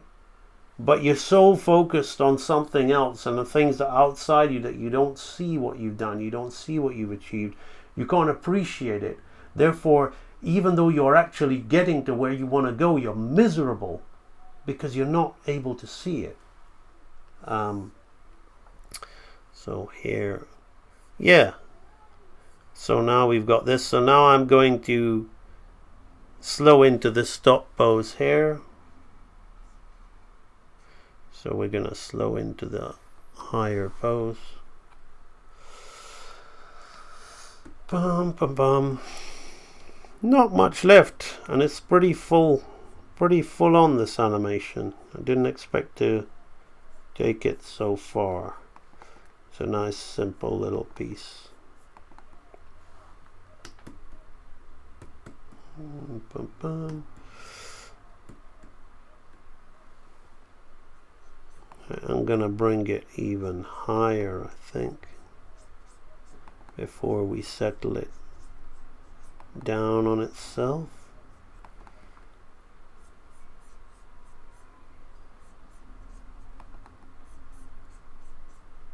Right, so that comes there like that. I'm aware of the time, but I really think this is looking nice. So I think the stream may hit the 4-hour mark, but won't really go beyond that. I'm trying to get it done before that. A lot of nice little talking.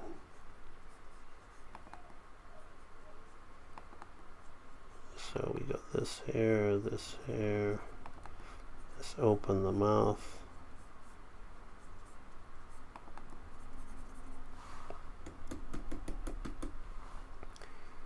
Being very quick now, need to be careful.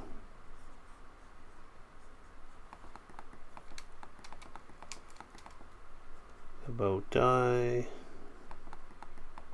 let's bring it up. Right, so now we want to get the hand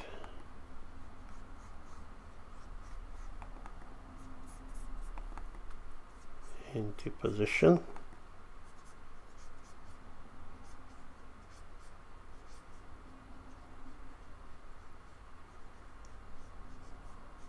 Let's put these two fingers together here, one finger there like that, the back finger up like this. Yeah, that'll be a good hand shape. Alright, now I'm going to sort that hand shape out. Let's turn off the light box.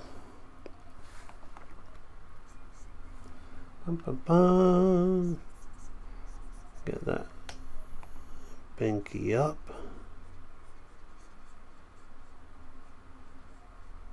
Gotta be careful, we don't want to, we can already start putting that behind the head, because that's where it's going. I'll have to zoom in and get those fingers a lot thinner, but I don't want to. Can't be bothered. Bum, bum, bum, bum, bum. I'm gonna lose that pinky. Was a nice idea. Let's just keep it like this. Simple shape. Right, like that. There. That'll do. Right. And I really want to linger on that up pose, which is where we're gonna be spending. Oopsie, the sleeve is wrong.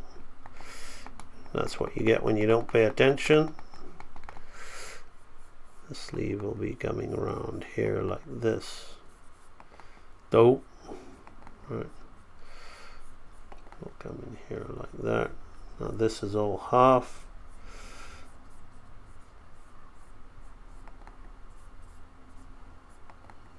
Like this. Hand is here, so half.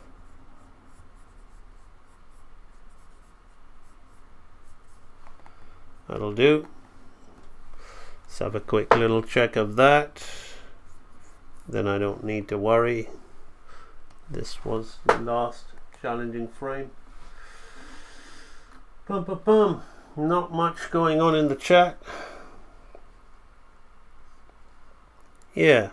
Nice.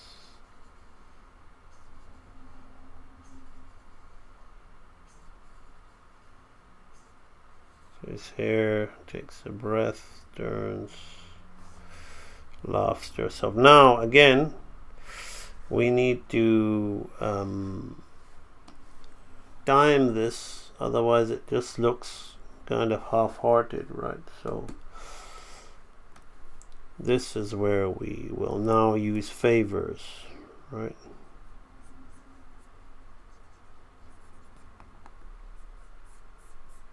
So we'll come up here, right here, and favor into this pose.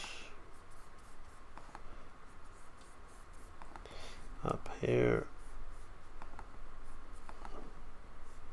This can still be on a half.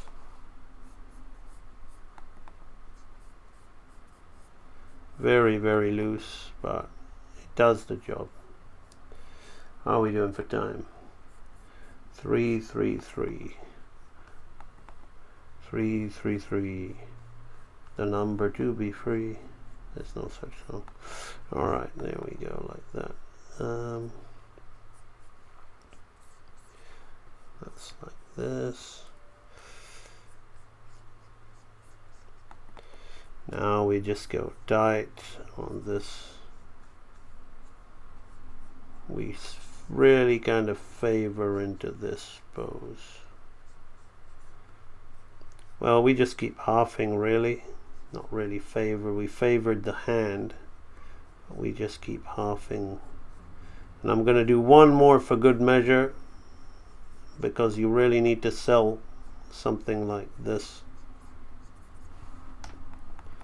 Right, with the hair to come.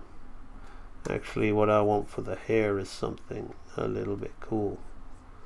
We'll since we're doing one more, we'll just change the angles of it. Alright, like that.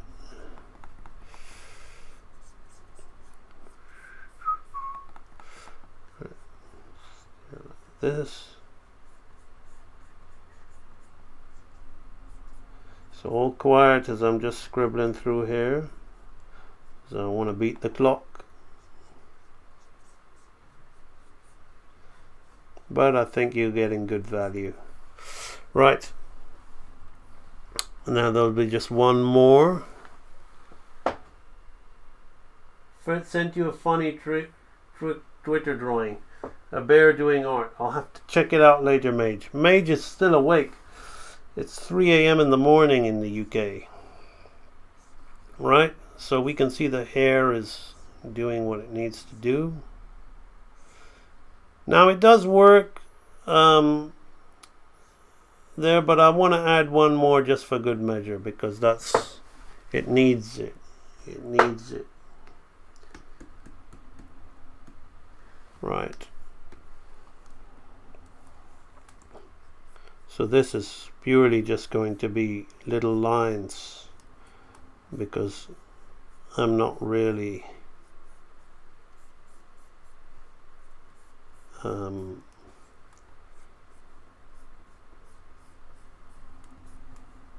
in betweening it properly, right? It's just here to show you the difference a good slow in makes, right? And when you pop in and out of poses, the reason Animate does it well is because these frames are easy to draw, and you're hitting the strong pose that was your keyframe, and the action and the mechanics are kept to a minimum, right? Which isn't, I don't feel right saying that, because I'm all about getting good mechanics, but if I kept showing you the same stuff over and over again, there are other ways to animate, right? And they can be good as well, right? So, but I will stress and remind you that they only can be good if you know what you're doing, right? If you don't know what you're doing, you don't understand animation law, then you're kind of like groping in the dark, right? Something that may be pleasant or may be very unpleasant, right? So know what to do, understand animation law, understand body mechanics, then you can edit, because animation I will call editing, right? It's almost like a well-drawn, full-flowing animatic, right?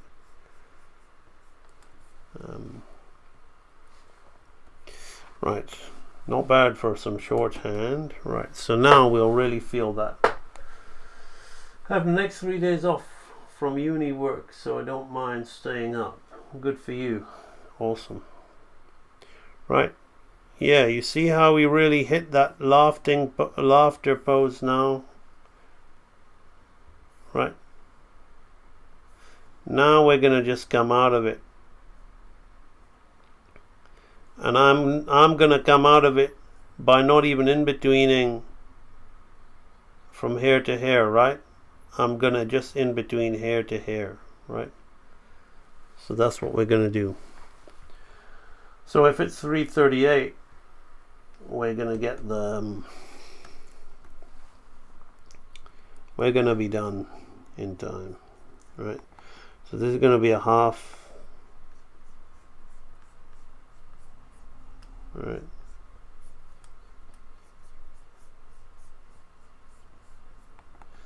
Like this.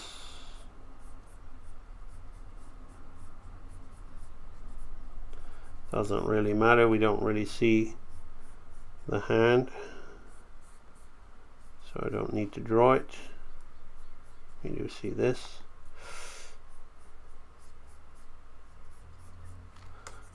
See, if I wanted to make Little Red an anime, I could have done it and it would have been a lot easier, right? But I don't do that. That's not my passion. That's not what I'm interested in.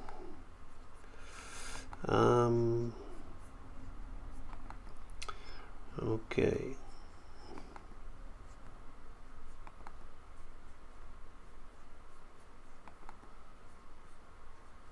Now I'm gonna have this one transitory drawing and the rest is gonna be kind of like just the anime shift and trace, right?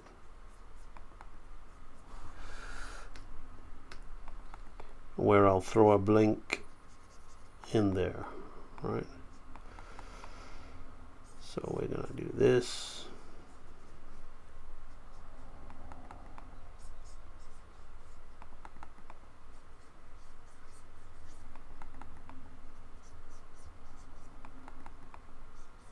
If you guys have anything to add in the chat, just so I can talk while I'm in betweening,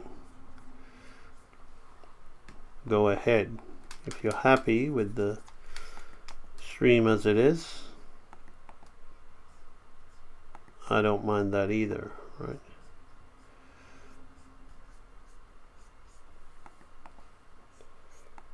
This is like this.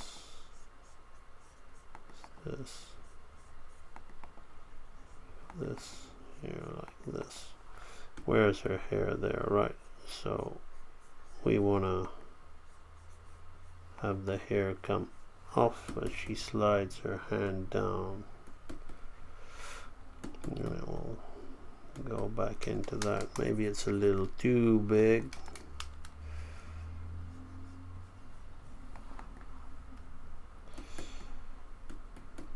Okay.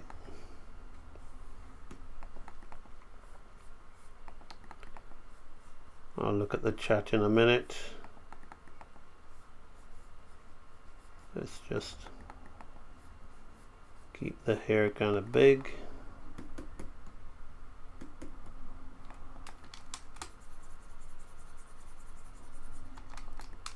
So this would probably be like this. This would be like this. Then I'm going to change the angles of this. Yeah. Okay, so now this hand is going to be up here like this.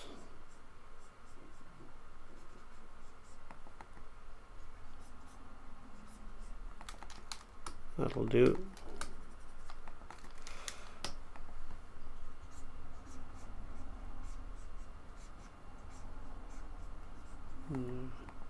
That's good.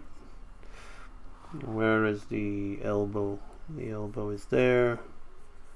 Let's put the elbow here. So the arc is going to be like this, right? We're not just going to arc it like that.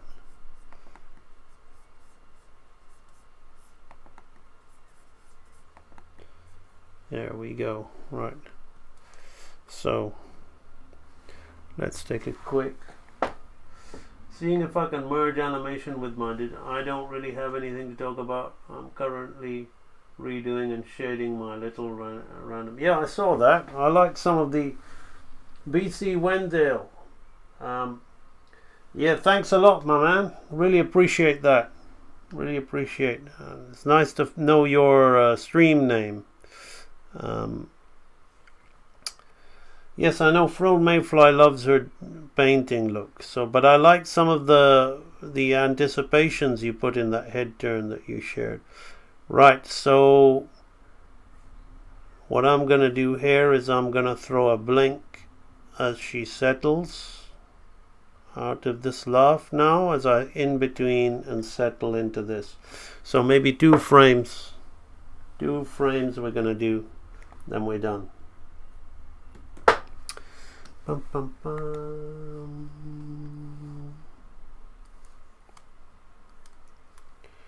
So again, let's just, there's no point in doing so. I only use the shift and trace style anime thing very sparingly on this, because, you know, if I was going to animate anime, I would do it just like a Disney, really. That's how I would do it. I wouldn't do it any different. So this is going to come here like this.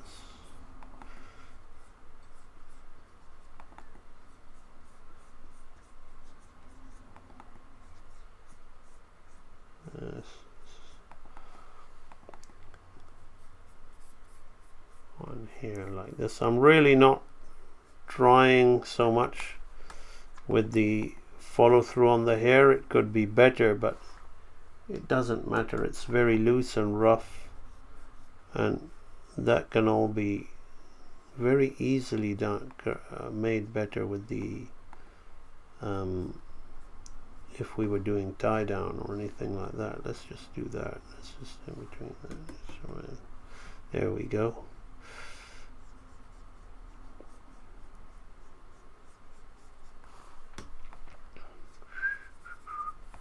There. So this is almost one frame done. That was the trickiest part. This is the superfluous, boring part. Right. Even the head was pretty boring, to be honest with you. But we're going to open the eye.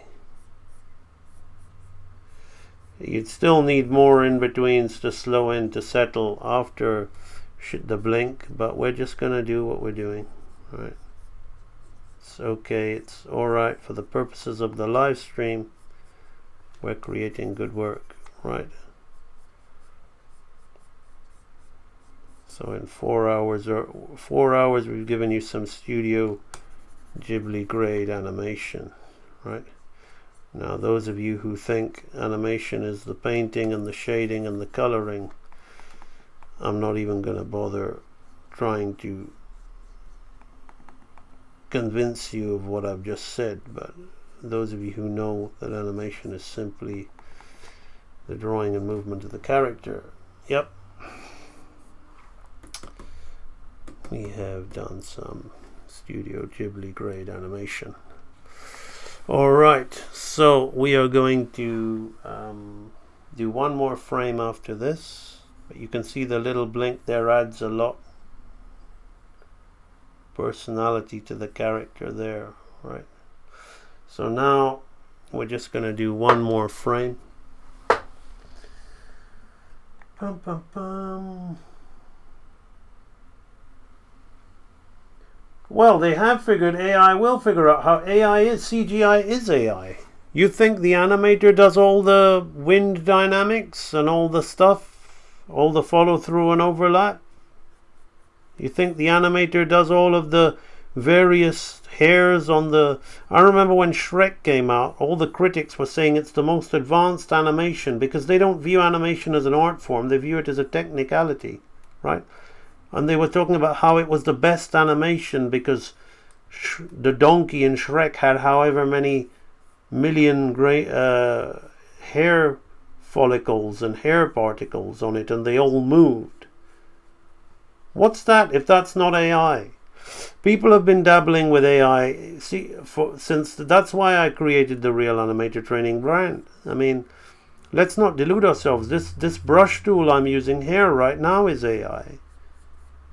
It's not a real brush. So AI has been doing CG for ages, and I said the more and more dependent you are on that hair, I'm using AI to represent the ink, and but I'm making the strokes. I'm not dependent on anything to make the movements or the strokes. I'm doing everything in terms of the timing of the animation, the in-betweens, each and every frame. But the more dependent you are on that stuff, what, do you think it wasn't going to happen? So AI will already do CGI. I've been saying it. I've been saying when I saw Snapchat with filters, I said these are going to You know, you're going to get 5-year-olds animating Pixar grade characters, and the public won't know the difference. They'll think that their kid can be Woody. They can send a Woody and Buzz snap. I'm smiling because it makes me happy, to their loved ones without all of the so-called skill that the Pixar animator had, right? And they don't care because they can all do it now, right? But when it comes to drawing, it's a little bit different. As I said, the AI artwork will always mimic these stiff digital paintings. Or like this, I saw AI designing some Miyazaki characters, right? Fine, but why don't you move them, right? You'll move them in a very either rotoscopy human way, or you'll move them in a very AI cutout rig way. You won't have, I can move this thing in infinity ways I want, which will not be duplicated because it's all coming from my imagination. AI is based on the imagination that exists from the pool, the very vast pool that it dwells, but human imagination is limitless. Human imagination is also drawn with experience. AI doesn't know what it is to feel pain or feel, even if it will get to that level, it has to live for a great many years, you know, well past my lifetime, to begin to understand what falling in love is, or giving birth is, or any of that is. So it can't bring that sincerity to its acting or its performance. Now a lot of people won't care. Just like they'll be like, oh well, because a lot of people like this anime stuff where they don't try to put all that stuff in. It's just it's an emoji.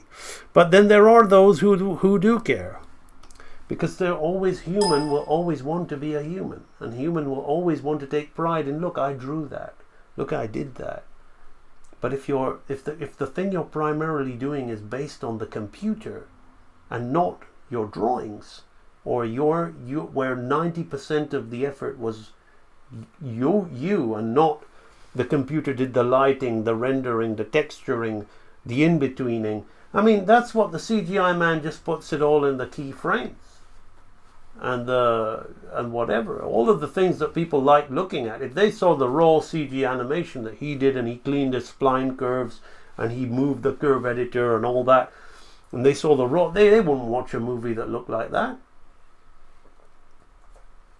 So all of the stuff that makes CGI appealing is not done by the human being.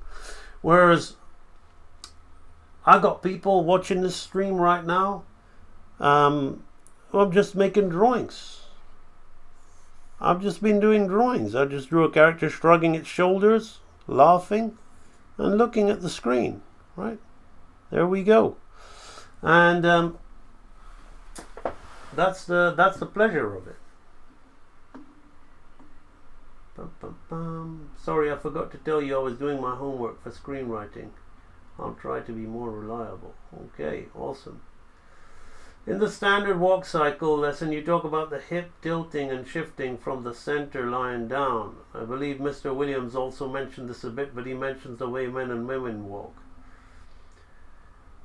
Ah, yes, Richard Williams. Well, okay. All I can say is that even if you want to start putting character and personality into the walk, you have to gait and swing. Hang, it's sorry. Hey, sweetheart, I'm just finishing up my stream. I'm almost done. I'm sorry. Okay. Okay. All right, bye. Bye. Iron Maiden, Wasted Years. What a ringtone. So I hope my stream doesn't get done for that. But anyway, yeah, so if you want to start putting personality into something, you got to understand the basic fundamentals of the way it works. So let's not worry about what Mr. Williams is talking about. A woman wants to protect her business when she walks and all this and that, what he does in his way or whatever. I've seen the video. that's fine. He's talking to a group of people that already know how to animate. But you got to understand the basics first, and you got to get really good at the basics before you can start playing, right? Before you can start playing. And by the way, what he's also doing there, which is the danger of people watching just clips on the internet, why real animator training is the best and the fullest form of animation training, is he's combining animation laws all in one. So he's talking about exaggeration and appeal. Now, his school of animation, he was trained by Ken Harris, who's predominantly a Warner Brothers animation, very cartoon, very exaggerated, very appealing, based on a lot of caricature, particularly from the 1950s and the time period of the era, right? The way he's saying women walk, you don't see Arcane or all these women of power in today's world, whatever they're trying to put out there and whatever. You don't see them walking like the way he says women should walk, right? So it's based on exaggeration and appeal from the time period or what you're trying to say. There's nothing wrong with the way he's saying it. There's nothing wrong with the agenda, what is being put out today. It's all per whoever's taste it is, right? If you know, so if you want to do that, knock yourself out. If you want to do that, knock yourself out. But ultimately, it all sits on basics. Just like we looked at this animation here today, right? Oh, look, it's Kiki from Kiki's Delivery Service. Isn't it good? Look, he's animated it all. But you saw how it all started with simple circles and balls that became anatomy, that then became an anime character, that then is timed a certain way to give it that anime feel, that anime timing, but then also has charm and appeal, right? So again, this all sits on animation law, and I've taken it in that direction. Richard Williams wants to take it in the direction that a woman walks like that, because that's the way cartoon women in Tex Avery cartoons and whatever walk, which I love, by the way. So don't think I'm rubbishing that. I mean, just look at my recent posts of my Gracie Goodbear character. Look at that on the wall, just the A and B lady. That's the way I like to portray female characters myself. So don't think I'm attacking Mr. Williams. I'm just saying that watching clips on YouTube, tiny little clips, and seeing that and taking context, taking them out of context of who he's talking to and what he's actually, because I'm an expert master animator myself, I say he's talking about exaggeration, he's talking about appeal, he's talking about primary and secondary action, he's talking about a load of multiple laws that all sit on those basic foundational principles. If you don't know anatomy, you don't know timing, spacing, slowing in and slowing out and arcing, none of that matters. None of that matters in the slightest. If you think you can draw women well in your life drawing or whatever, great. But if you don't know those things, it doesn't matter. It really doesn't. And until you know those things, it never will matter. So hopefully, thank you for bringing that up, Rusty Revels. I really appreciate you bringing that up, because it gives me a chance to bring to light the real animator mentality that I've been putting out there, the people that really want to learn this thing. It brings a chance to stop cherry picking little things like a TikTok feed. One of the reasons filmmaking is so bad is because it's now, my wife's watching this show called The Peaky Blinders. She says it's based in the UK, you like it. And I've been wearing this hat, and I'm getting annoyed because people will be saying, oh, the Peaky Blinders. I say, what the hell's that? So I watched this show finally, because I don't like the look of it. I don't like all the modern music based in the 1920s and the unnatural portrayals of history, which aren't even accurate, but they fit into a certain, let's say, dialogue that they're trying to push. So I don't want to watch that because it doesn't feel genuine to me. But I watch it anyway because my wife wants to watch it, and basically I'm like, this is TikTok filmmaking. Characters are in, characters are out.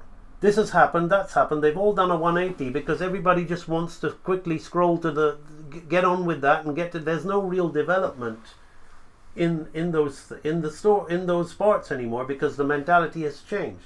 So people are now it's okay. Like Phil Mayfry says, I love it. It's phenomenal. Fine. It's all about personal taste. But when it isn't about personal taste, is when you're trying to learn that way.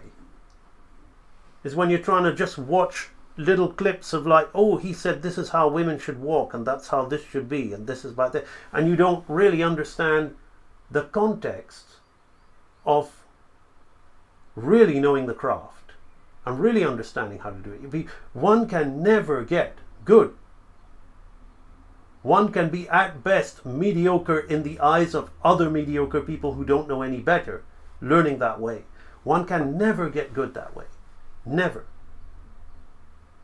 Because you don't understand the craft. You need to begin to understand the fundamentals. So that, Rusty Revels, my friend, you're always on these streams bringing really amazing questions in the chat, and I really appreciate that. Okay, so before I chime out of the live stream, because I think my missus is getting a little impatient, we've hit the 4-hour mark.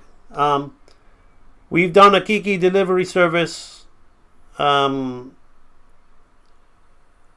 animation, and it's not bad, you know, not bad for a little play, do it with a character I've never animated before. Now, I say that, and it sounds like I'm showing off and I'm rubbing it in, right? But I really feel that way. It's just not bad, right? It really is just not bad. I could have done so much better if I wasn't live streaming, and I really tried, right? Well, so I'm saying that to illustrate the point of today's live stream wasn't to say, look at me and watch me gloat, right? The point is understanding the 12 laws of animation, understanding the foundations, you'll be able to fit in and duplicate and just be okay, at the very worst, at somebody else's style.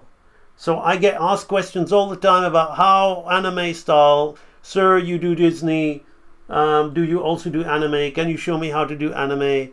Well, I've showed you how to do anime, and at the crux of it all, it's all the same. It's all the same because, yes, there are little nuances and differences based on the style, but it all sits on the same fundamental truths. Now, there was an awesome comment in here by Soy Fellow. Now, Soy Fellow, I'm not suggesting that you do this, but I'm taking it as an opportunity. Thank you. So, Soy Fellow, but if you want to do it, then yeah, maybe I am suggesting it. You don't have any idea about how much I love for doing these streams. Thank you so much, my friend. That's my absolute pleasure. And if you want to thank me in any way, and you're not looking to sign up to my program, there are many ways you can do it. The first, you can drop a donation, which will be much appreciated. The second, you can share this video, or you can comment on the video after the live stream is made so that more people will see it in the algorithm. Or you can subscribe to my channel if you haven't, or you can like the video. That way you're helping me and you're helping your others and yourself keep this channel going so that people can I can keep putting this stuff out here and people can keep watching and enjoying these videos. So thank you so much. It's my absolute pleasure. Okay, so I think that's pretty much it. I really enjoyed today's live stream, having some fun with Kiki's Delivery Service. I think is a wonderful movie. It's one of me. Kevin Silver said it's his favorite. It's one of my favorites. It's probably one of the most watchable ones where it's easy to follow along and not get weirded out, and it's just kind of just charming, sweet, and you fall in love with it when you watch it. Artwork wise, I don't think it's as strong as some of the others, but who cares, you know? As a piece of entertainment, it's one of the best. And I just thought Kiki being a witch would be fitting for a Halloween based stream Much as I love drawing my own character, Gracie Goodbear as a witch, I think I've been doing enough of that, and you've been seeing enough of that for a little while. So now it's time to break things up a bit. So we did some anime style character animation. Live Fantasy made it to the end. Awesome. Awesome. Always a pleasure. Live Fantasy. There's an example. There's I tell you what, when I say like there's so much, sometimes La Puta is absolutely my favorite too. I was saying early, sometimes you can miss if you're not grateful. I'm so grateful for Life Fantasy. Life Fantasy engaged with my content, and she's a smart cookie. She follows other people too, but she's always attended my streams as when she can. She's always been a supporter, and she seems like she's always respected my teachings and listened to the things I've done, and she's just got on with it. And my goodness, what a super talent that person is. Just incredible. I'm so happy to know her. So happy to, if I had the capital, I would have her on a wage, and I wouldn't want to let anybody else use those skills. But then she should be using them for whatever she wants. So I say that with a little bit of jest, but I'm hiring her right now. And I'm hiring her, and there's no sense. There's a couple of other people who I would like to use too, but I'm going to have to try them out. I'm going to have to say, you got to do this little test. If the test works out, then I'll pay you and you'll carry on. People like Michael Davis and Kitchacat, and you'll carry on to the end. But Live Fantasy is somebody who I can hire and just let them get on with it. That's not to compare some library members with others. I'm hiring those other people because I'm also proud of them too.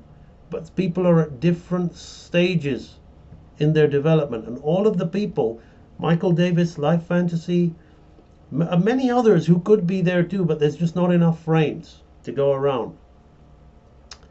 I could try them out too, and I'm proud of them.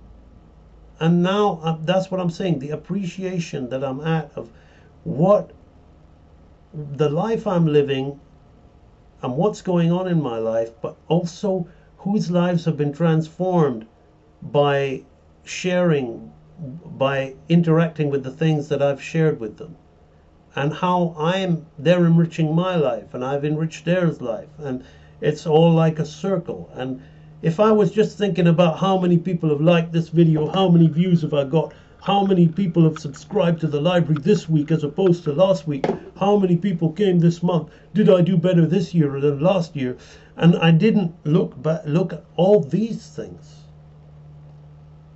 my life would be pretty miserable, because you're focusing on all the things that haven't happened when it's actually happened, and it's continuing to happen. So that's what I'm trying to tell people that are frustrated about where they're at in their lives when you're doing your work. Sit back and say, why does that bother you so much? Ask yourself, why does it bother you so much? And is it really more important than the things that you have right now in your life that are working for you and that are continuing to work? Can't you see that it's happening? Can't you see that you're getting there? Can't you see that that's what it is? Do you want life to be as easy as a fart in the wind? Because if it is, then it'll be over that quick and it won't smell very nice. Okay, people, thank you so much for joining me on today's live stream. I have had an absolute blast, and I will see you all on the next one. As ever, keep it real. And yeah, I hope you enjoyed the stream. It's a 4-hour live stream. I haven't streamed, I'm not streaming as much as I used to, so we make sure we do some big ones, and we do some big ones, and they're filled with quality information. Okay, cheers guys, see you later, bye bye, and remember, keep it real.